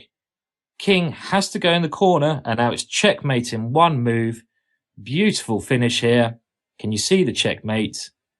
Rook to g8, checkmate. Have a look at that position. What a beautiful position. So I thought it might as well show you the rest of that game, because it was absolutely lovely. But that shows you some of the dangers Black has in this opening. Let's go back to the start again so we can just go over some of these points. So the Danish gambits, d4. Our opponent, if he takes on d4, we go c3. If he takes on c3, we go bishop to c4, trying to get both our bishops to these diagonals. We want to continue this kind of play with our queen coming to b3, our knight's being developed quickly, us castling, and then the knight on c3 coming to d5. These are our main attacking ideas. Now, c takes b2 was what we looked at last time. Now, there is another option here, but okay, well, c takes b2 we have looked at. d6, let's say our opponent plays d6. What could we play now? Well, we can play a lot of moves here, but I think simple development, something like knight to f3. And after something like knight to c6, let's get castled as quickly as possible. To be honest, if you forget what move order to play these things in, just play natural attacking ideas. You could take back on c3 quickly, but I still want to wait until my opponent takes on b2. And then I want to get my queen out and just attack. So these are more main ideas. For example now, if Black plays knight to f6, what do we do? Let's follow the principles. Can we get our queen to b3? Queen to b3, a good move. And already we have some pressure against Black's position here. So d6 is a way that Black can play, but normally Black will just take on b2 first. And this is the main line. So let's look at this again. Bishop takes b2. And we looked at bishop to b4 check last time. Now, if d6, like before, well, we could go knight to f3. There's nothing wrong with that move. We could also just go queen to b3 immediately here, now that our bishops are lined up. So all these ideas just flowing in together. And now, after something like queen to e7, how does Black defend f7? He's got to do it in a rather ugly way. We can get our knight to c3, and look at our pieces. They're flying into the game. Another option here actually would have been knight to f3. This is quite a pretty move as well, aiming to castle quickly. And if our opponent takes on e4, well, now we can just go king to f1, with knight to d2 coming next and rook to e1. Massive, massive attack. Now, there's another main line I want to show you just before you're brave enough to give this opening a go. And that is after pawn takes b2, bishop takes b2. And now the move knight to f6, which is a main possibility here. But first of all, if you go knight to f6 now, well, it's not so strong now because we can go e5 straight away. And this just looks a bit funny now. So knight to f6 in this position is not best. But Black, one of the reasons this gambit lost its popularity was the move d5 here.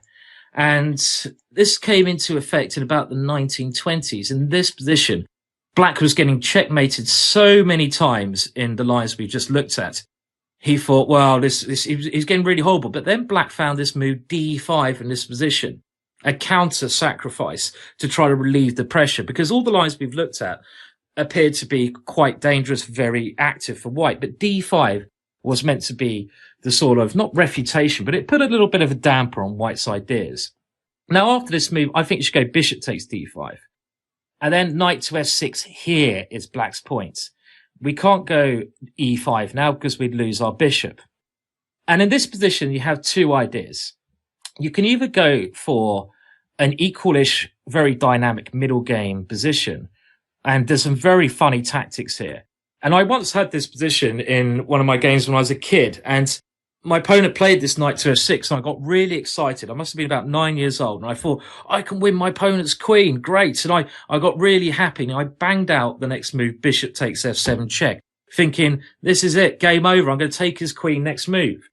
But my opponent very calmly played king takes bishop. I took the queen. And then he went bishop to b4 check. So he had the same idea as me. But actually, this is main line. And I think after queen to d2, bishop takes d2, knight takes d2, we have a fairly even position. It's even material now. White has this king side majority. Black has the queen side majority. And this is a position I'd be happy to play with white because my pieces can come into the game very quickly. So I say this is option one for you. This is the more safer option to take on f7, swap some pieces off. But there is a very interesting other option here. And that is the move knight to c3. And I'd be very tempted to give this a go if I was had the chance, opportunity. The point is now, after a move like knight takes d5, which is pretty much forced, worth pointing out that c6 would be a horrible mistake now, because we can win the queen with bishop to f7 check. The main difference with this and the previous line is, after queen takes d8, black can no longer move his bishop with check because we have our knight on c3. So the best move for black is after knight to c3, knight takes d5. This is clearly the best move. And now the idea behind knight c3, again, is this knight coming into the center of the board. And this sets a devilish trick here, a really devilish trick. And black has to be so careful in this position. There's so many ways black can lose immediately here. An obvious move might look like c6. And now, a little puzzle for you guys.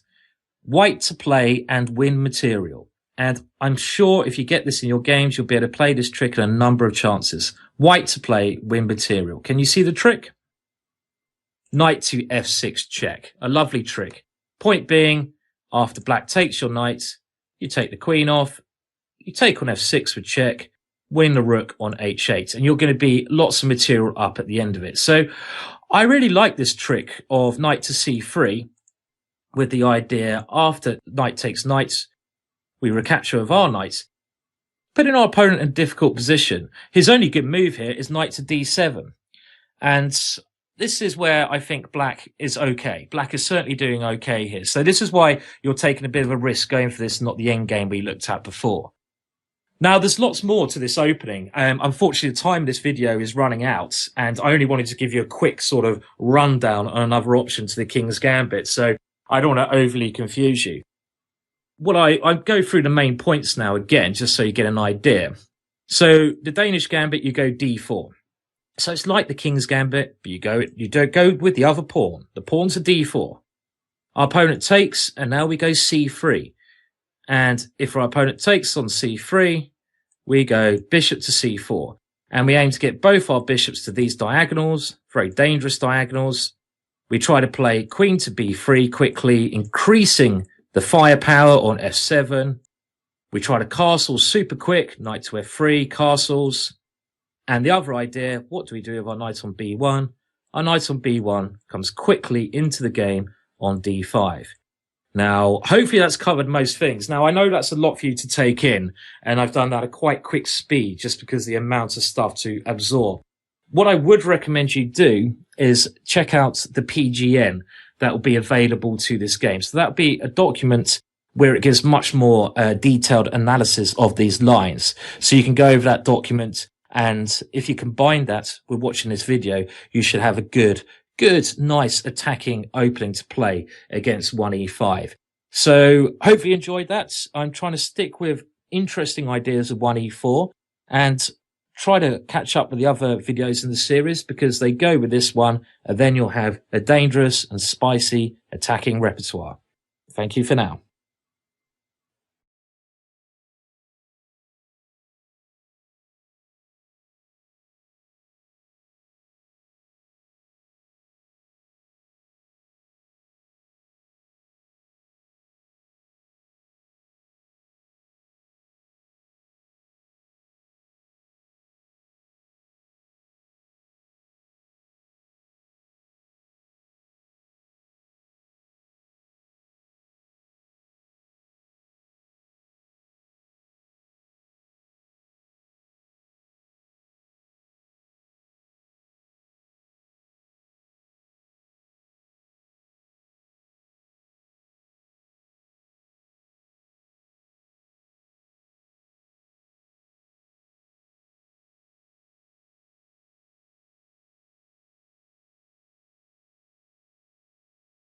Welcome to the weird and wacky world of the monkey's bum.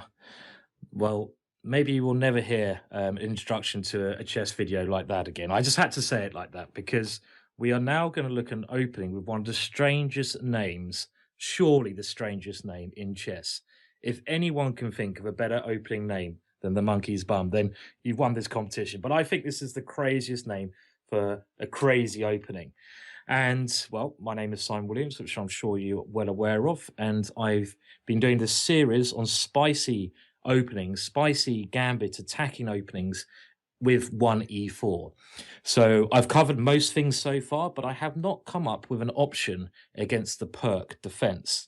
And the perk defense is what a lot of people call a hyper modern opening. So it's an opening after e4 where black tries to attack the center of the board from the sides. So this is why it's a hyper modern. This kind of play started with Nimzovich in the old days, rather than the classical play of taking control of the center with the center. Hyper modern play, which is the perk, attack the center from the side. Now, you might be thinking, how on earth did this opening get the name the monkey's bum? Well, there was a funny story. There was an English international master called Nigel Povar. And in the 1970s in England, the modern defense, or the perk, which is his other name, the system with G6, was extremely popular. And one day, Nigel Povar was analysing with a friend, and he came up with the idea, after this move G6, to go bishop C4 straight away, and then after the move bishop to G7, to go queen to F3. Which looks like a complete beginner's idea, just going for queen takes f7 checkmate. And his rather crazy idea was that after black defends against the checkmate, which is really only possible in a good way with a move e6, to play the move d4. And this sacrifices a pawn immediately. Black can take this pawn when bishop takes d4. But now knight to e2 was Nigel's idea, hence the monkey's bum. Well, I say hence, why the monkey's bum? Well, he was showing this to a friend of his, and his friend said, and his friend was Ken Coates, another player, and his friend said, if that works, then I'm a monkey's bum. And the name stuck. So the monkey's bum first appeared in print in the mid-1970s, and Nigel Povar even wrote an article on the theory of the monkey's bum, which I'd imagine in some circles was very confusing. The theory of the monkey's bum. I mean, it's a good thing it's chess related, should I say. Very confusing name. Now, in my opinion, this position we have on the board here, I'm not totally comfortable recommending this precise line to you, because I believe white doesn't have enough compensation. And all the gambits I'm trying to give you, I don't want them to lead into really bad positions for you. So I'm going to recommend a line called the deferred monkey's bum. So another confusing line, but it's similar to this variation, but we're doing it in a slightly different way, a slightly less risky variation, a slightly less risky way. So let me now introduce to you the deferred monkey's bum. I'm actually going to Gibraltar this Sunday to commentate on a chess event over there where monkeys are running around everywhere. So every time I say the word monkey, I'm thinking about Gibraltar, but monkey's bum does bring in some rather strange images to me. So anyway, on to this deferred monkey's bum. So after the move g6, rather than going for bishop to c4 straight away, I think the best way to play here is with the simple move d4, gaining these 2 pawns in the center. So this is the traditional way of playing against the hyper-modern way, controlling the center with 2 pawns. Now, the modern defense, the Perk defense, is with bishop to g7. And now the deferred monkey's bum continues with knight to c3. And here, black really has 2 sensible options. Black can either go d6 or c6. It's worth pointing out that a move like knight to f6 would be a mistake because you can target this knight immediately with e5.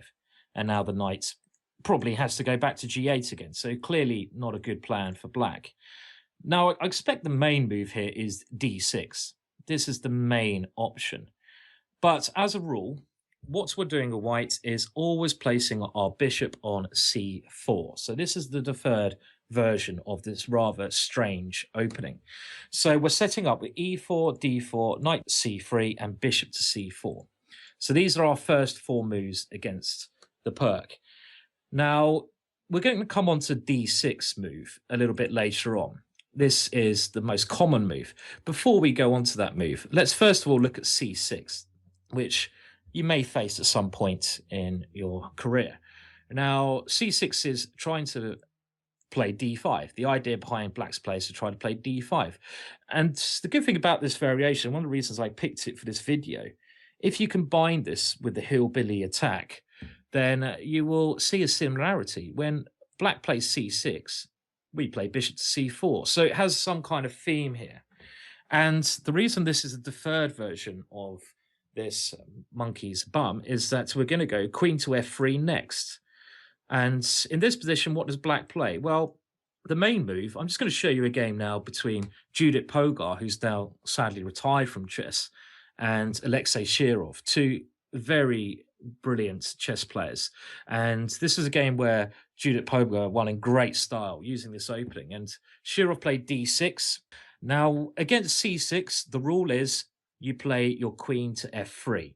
So the basic rule against a c6 setup, you play your bishop to c4 and your queen to f3. Why do you do that? Well, number 1, you attack f7. Number 2, you give extra protection to the d5 square.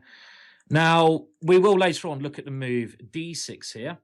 And against d6, we still go bishop to c4. But unless black plays c6, we don't move our queen to f3. So if black plays c6, so we've transposed back into the line we're going to look at in a second, this Shirov game. But if black plays another move here, then our queen is actually better placed on somewhere like e2. So that's the difference, the subtle difference. But first of all, let's look at the c6 moves. So after c6, bishop c4, d6, we go queen to f3. Black has to stop the checkmate. Only good way of doing that is e6.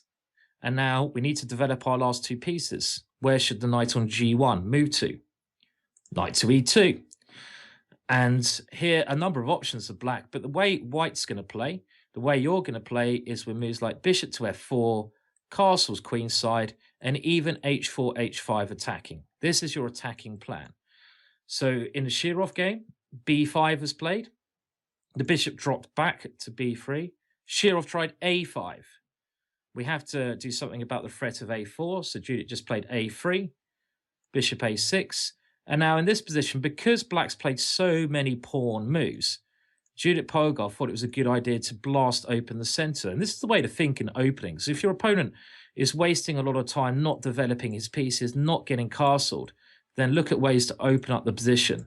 So d5 was a brilliant move played here, trying to open up the position because of white's superior development. And now after d5, we had c takes d5. And I'm going to go for the next moves quite quickly. Knight to e4, queen to c7 was played. And now a nice idea, c4 from Judith. opening up this diagonal towards the king on e8. B takes c4, bishop to a4, check, knight d7. And even though whites has sacrificed a pawn, it's very good compensation here. Knight to c3 came. And okay, I mean, it was a beautiful variation. I mean, here Shirov played king to e7, and Judith now played a brilliant, amazing sacrifice. Knight takes d6, and it was actually game over here already. But king to e7 was a slight error. But the point behind this sacrifice was that after queen takes d6, the other knight came to e4, and now black's position was creaking. Queen takes d5, check with a bishop, all forwards attacking moves, and white's rook came to d1. Rook takes d7, check happened next, and it was pretty much a very easy win from Judith from this game. So very, very good result for the deferred monkey's bum there. So let's just go back to the start. This is a very simple way of playing against a perk. Both your pawns go in the center. You put your knight on c3. If your opponent goes c6, what do you play? Well, bishop on c4, queen on f3. That's what you have to remember. If your opponent plays d6, we will now look at how you play against this. Again, you put your bishop on c4, so we keep in the theme of things. And black has a number of options here. What can black play? Well, I think the most common move here is knight to f6. This is the normal perk move. And here, now that black hasn't gone c6, it's not as logical to play queen to f3. Instead, we move our queen to another square. So a rule here, if your opponent plays knight to f6 and d6, you continue with bishop c4 and queen to e2. And queen to e2 is a very nice move here. The point being, we want to use our e-pawn as a battering ram. We want to go e5 next, and maybe even e6. And this combined with the queen behind it and the bishop can be very, very dangerous. For example, after a move like castles here, we put our plan into motion. Pawn to e5. Let's say black takes on e5. He now has to move his knight. Where does he move his knight to? Well, we're going to go e6 against any move. This is the idea. e6 comes. For example, knight g4, e6. We're even attacking the knight here. One nice tactical point here is that after something like knight to e5, we take on f7 check. And here we have better development. Our opponent's king is slightly more weakened because our great bishop here and his pawn structure is not as good as ours. He has an isolated pawn. And if something like king to h8 here, we even have a tactical solution with bishop to h6. A nice little tactic. If our opponent captures on h6, we take on e5 with check, leading to a very good position again. So knight to g4 doesn't look like a very good response to e5. But we do the same thing against other moves. For example, knight to d7, we play e6 again. The same idea, using this pawn as a battering ram. And now, what can our opponent play? Well, knight to e5 would transpose to the last line. If our opponent takes on e6, we take with a bishop. What a strong piece. King to h8, and here just simple development is going to be good for us. Let's get our knight, our bishop out. If you want to be brave, you can even castle queenside later, and then you might even be able to throw Dirty Harry the H-pawn down the board. Good old Clint Eastwood coming up the board. H4, H5. I can't really do a Clint Eastwood accent, so I won't embarrass myself by trying any harder. But this kind of attacking idea, beautiful attacking chess. Now, what else can black play then? Well, that is the plan against knight to f6. So against knight to f6, we go queen to e2 with the idea of e5. There is a very interesting queen sacrifice here if our opponent plays knight to c6, a logical kind of move. We can still go e5 here, and I can't wait to play this in a game. The point behind this move is, well, our opponent can go knight takes d4, but we can now sacrifice our queen for 3 minor pieces. What a crazy line. By playing pawn takes f6, our opponent takes our queen. Pawn takes g7, and the rook has to move, and now we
just take on e2 with a knight.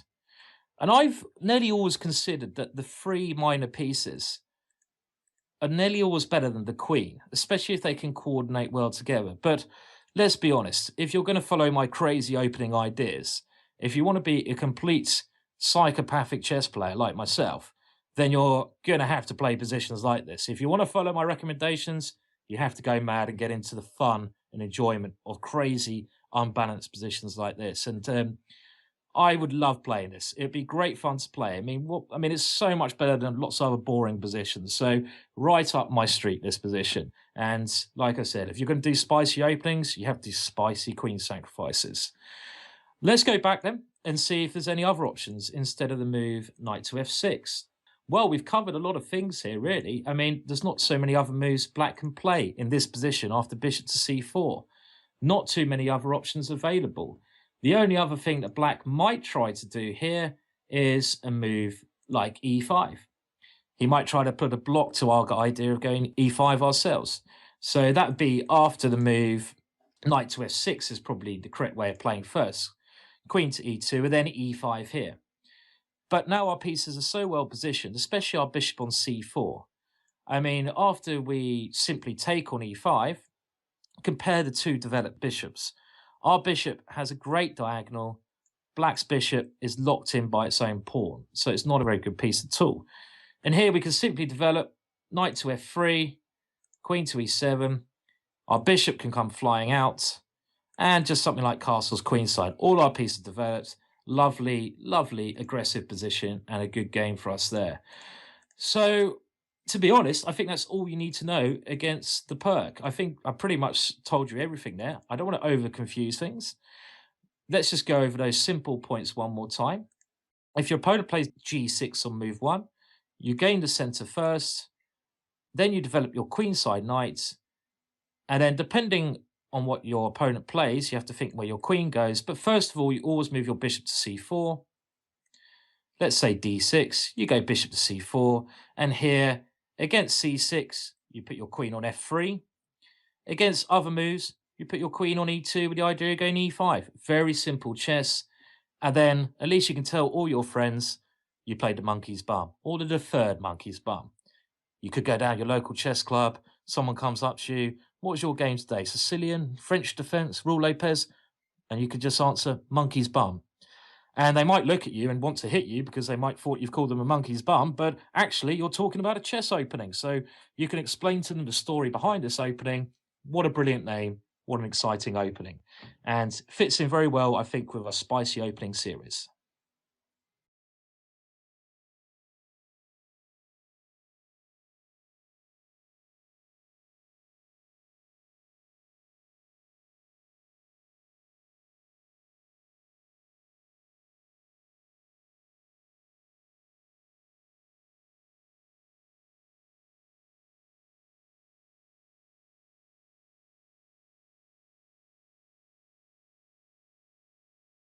So here comes another video in our spicy opening series. And we've covered a lot of options now from the white side after Fischer's favorite move, pawn to e4.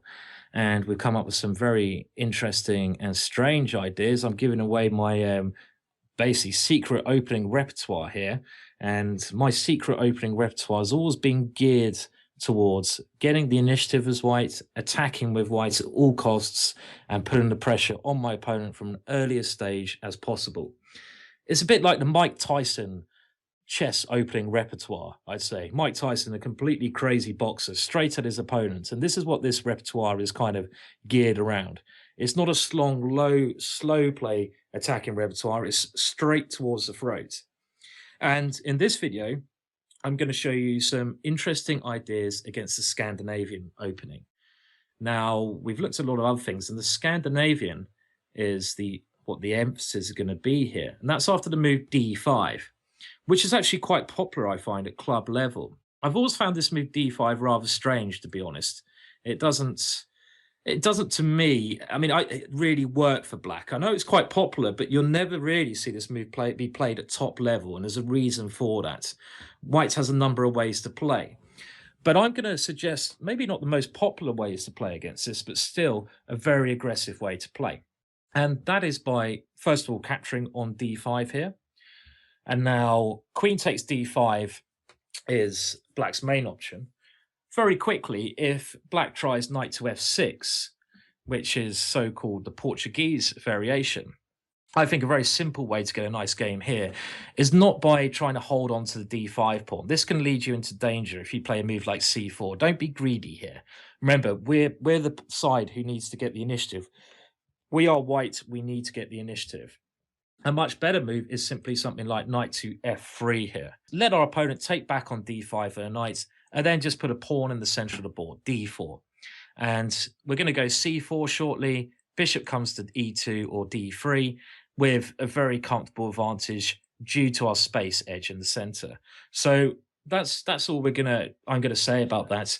I've included a game in the PGN, the notes to this video, if you want to have a look at that, just to give you a bit more in-depth show. But I want to really in this video concentrate on what happens if black takes on d5 with the queen, which is the most popular option.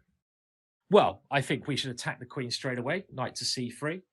And here, black has three options, three decent options of where the queen goes. At club level, I find queen to a5 the most popular.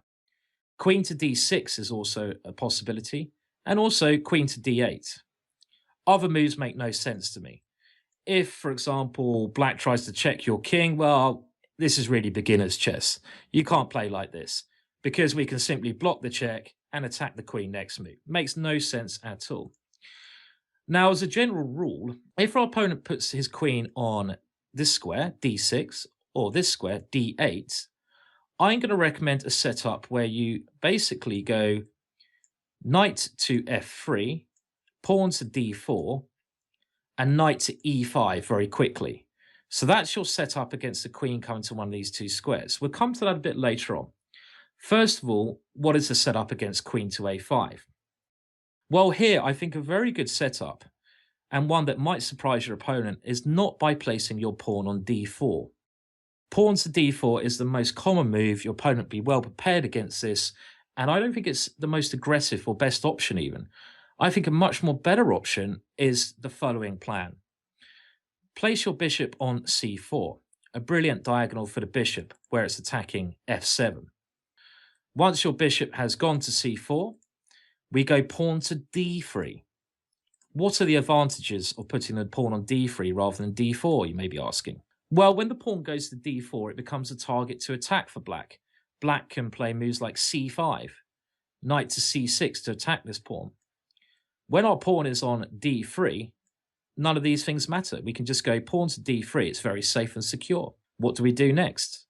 We put our bishop on d2, x-raying the black queen. And then we put our queen to e2, preparing to castle queenside. You can see it's getting more and more aggressive, this line, just the way I like it, quite spicy. And then after that, what do we do with our knight on g1? Nearly always against the Scandinavian, I aim to go knight to f3, knight to e5. So I put a lot of paint, green paint on the board there. Let me just try to get rid of some of this paint. And now we're going to see some of these ideas in operation. And again, always with these videos, I throw so much information at you. It's a good idea sometimes to look at the video 2 times, 3 times.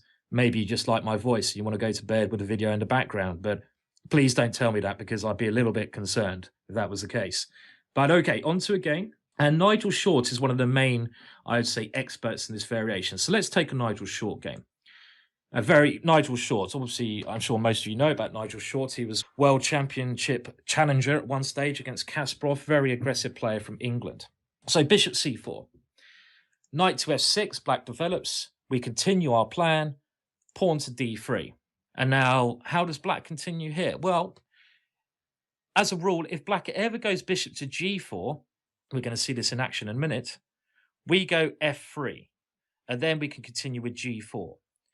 If our opponent does not play his bishop to g4, plays other plans, we simply continue with the setup we've discussed. For example, c6 here, bishop to d2, as discussed. Queen to c7, looks like a good move, otherwise there's going to be some trick, x-ray against the queen. Queen to e2. Look at this plan come into action. So simple. Castle's queenside is probably going to be coming next. You don't have to, but it's an idea. Let's say bishop to g4 now. And what was the rule if the bishop goes to g4? We go f3. And if the bishop tries to keep on the active square like f5, I mean, if the bishop ever went to d7, black was worried that at some point, let's say after castle's queenside e6, the bishop is bad because it's placed behind the pawn structure.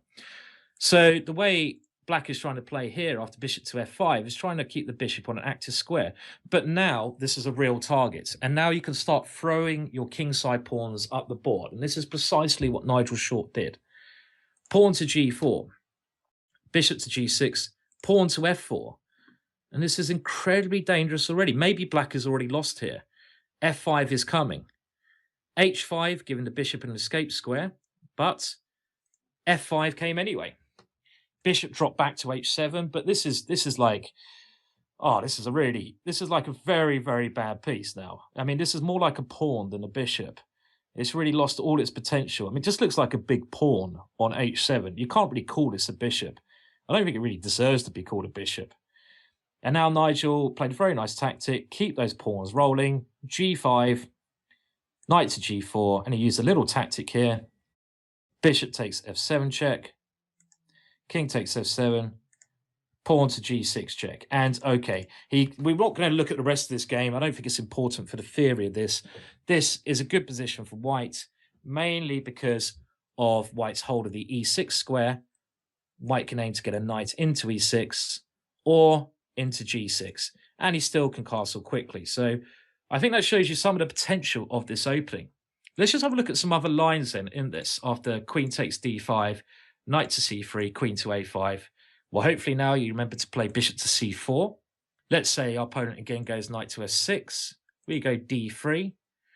Now, last time we considered the move c6 here. Let's say instead our opponent tries bishop to f5 immediately.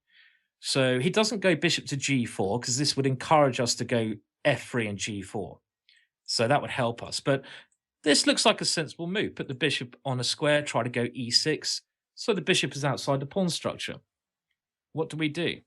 Well, we continue in our normal fashion. Bishop to d2, getting ready for a knight jump. And there was one very entertaining game here where, well, entertaining for white, not so entertaining for black, where black now played c6. White continued with his plan, queen to e2. Lovely square for the queen, getting ready to castle queenside. And here, without thinking, black played knights on b to d7. Black should have played a move like e6 here, when white can just continue with this other plan. Remember that plans I said right at the start was, we castle at some stage, but where do we put the knight on g1? Can you remember where I said that knight should go in the Scandinavian? Where should it go to? This knight should land on e5. You should go knight to f3, knight to e5. And for example here, if you play that, knight to f3, queen d8, he has to get out of this discovered attack at some stage. Knight to e5. Now you're ready to launch again with this. And you have all your pieces developed. You're ready to castle. Your opponent's a bit cramped. I think it's a very pleasant position for white. But what was this mistake I mentioned before? e6 was a better move, but there was one very amusing game between quite a strong player. I mean, white was Thomas Luther, who's a strong grandmaster, against Helgner, who is a 2200 player, and he even fell for this trick. And the trick was knight on b to d7. And now, can you see the win? White to play and win. Let's test your tactical ability. Just imagine you had this in a game. White to play and win. Knight to b5 is the move. And the bishop is releasing a discovered attack against the queen. The queen has to move. Where does the queen move to? Well, let's say the queen goes back to d8. That looks like a safe square for the queen. Thank you very much. Knight to d6. See you later. Spicy attack. Round of applause, please. That's a nice move. And whatever happens, white's going to play this move anyway. Again, this just shows you some of the dangers of this very simple setup. So my suggestion against a queen to a5 move is, as we said before, bishop c4, d3, bishop d2, queen e2. Your knight goes to e5. You can castle kingside. Other thing to remember is if your opponent ever gets bishop g4 in, you can go f3 and g4, start the kingside attack. Now, what about these other options instead of queen to a5? What about queen to d6? This move actually became quite trendy in the last 10 years because of the efforts of the Dutch grandmaster Tiviakov.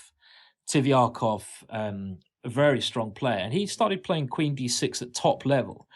But then he lost a horrible game to the fire on the board himself, Alexei Shirov. There was actually another funny story about Tiviakov, and I'm a regular player in the Bumrati tournament in Ireland, and it's a brilliant, fun weekend tournament. I don't know if you have the same in America or elsewhere, but if you get a chance to play Bumrati, you should. Bumrati is played in this rural place in Ireland.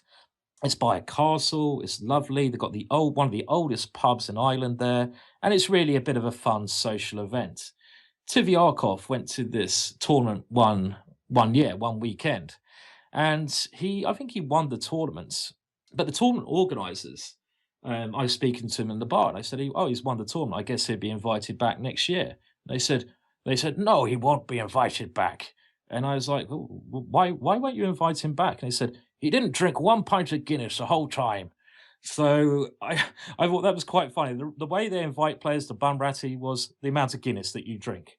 But okay, I'm drifting from the game here. After the move queen d6, how do we play this? Well, my simple suggestion here is to go very quickly d4, knight to f3, knight to e5, and then f4, g4. This is a Shirov plan, and Shirov has used this to devastating effect. For example, d4 was played here by Shirov in one game. Black now played knight to f6. You know what our plan is now. Knight to f3. If our opponent played bishop to g4 here, I'd simply play bishop to e2 and then knight to e5 next move anyway. c6 is a more common idea, the main line. Shirov now played knight to e5. Knight to d7 was played from black. And now remember the move I said was good here? f4. And here we've stabilized a knight on the e5 square. And this, I think, is a very promising position for white. Shirov had one game that continued e6, and he now continued g4, really going for total pressure. And I'll show you a couple of moves. c5, g5, knight d5, knight to e4. Look at these strong knights in the center. Queen c7, c4. It's like the four-pawn attack. Lovely, lovely variation. And white has all the pressure here, all the attack in play, with maybe the queen swinging out to h5. So this was a very promising variation here. So knight to e5, I think, is a very good way to play against this queen d6 line. So this, my simple bit of advice is go knight to f3, knight to e5, and f4. I mean, there was another game which went knight to b6 here, but white still played g4 here. So g4 came anyway. And your bishop always goes to g2. And you can castle kingside in this variation, is the safest. For example, bishop e6, bishop g2, g6, castles kingside. And now Shirov broke with f5 at the right moment. But most of his play was based around his strong knight on e5. So that'd be my simple way of playing against queen to d6. Against queen to d6, well, we talked about it. Knight to f3, d4, knight to e5. So the last thing we need to consider is, what about queen to d8? Well, here we go d4 as par normal. And again, I want to go for a similar plan. I just want to do a similar plan as before to keep things simple. So after knight to f6, I want to play bishop to c4. Maybe I can play this first now because the queen's less active here. You can also go for knight to f3, knight to e5 immediately. But it always involves this knight coming to e5. This is one of the key points of the opening. For example, c6, knight to f3. Now, if you're pinned with bishop g4, you can just break the pin. And if bishop to f5, knight to e5. And now we start this very typical pawn side advance, g4 and h4, giving us a good good position.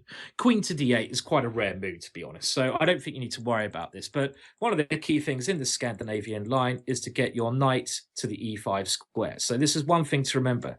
So to sum up very quickly, against the Scandinavian, hacking the Scandinavian, if your opponent puts his queen on a5 where it's tucked away, we want to go bishop c4, d3, bishop d2, and then queen to e2. And then we advance like that. If our opponent puts his queen somewhere else, let's say his queen goes to d6, well, then we want to go d4, knight to f3, knight to e5, f4, this kind of attacking plan. If our opponent puts his queen on d8, what do we do then? Well, we do the same thing. After queen to d8, we want to go d4, bishop c4, knight to f3, knight to e5.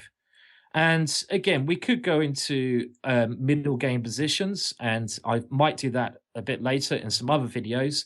But I think that's a perfect introduction. That's covered everything I want to give you for an introduction for playing against the Scandinavian. Anything else I think will maybe confuse things a little bit too much. You can see the attached PGN to this game. Hope you enjoyed that video. Please let me know how you get on with the opening. And check out the other openings in this spicy series, because all this spicy series will give you such a spicy repertoire. You'll be ready to kill everyone in 20 moves. Well, hopefully so. That's the idea. Hope you enjoyed the video. Bye for now.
feel like I do right now. Don't say you're on the run to the other side, my love.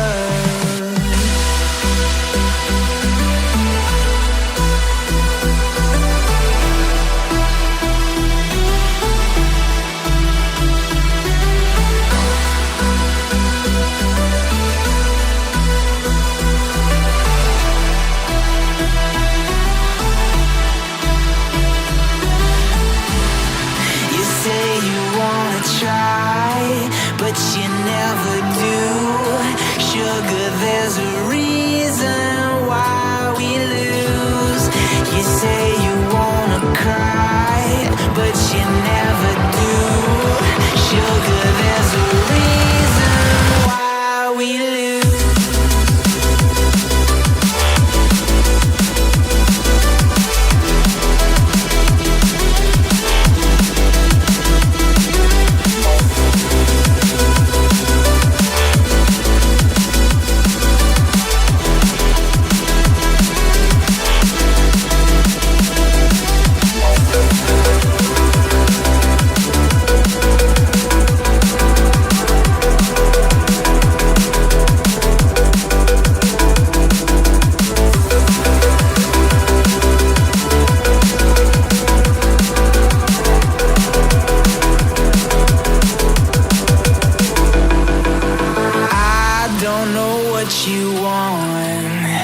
Let's have a bit of fun till I downfall. My love, if you feel like I do right now, don't say you're on the run to the other side, my love.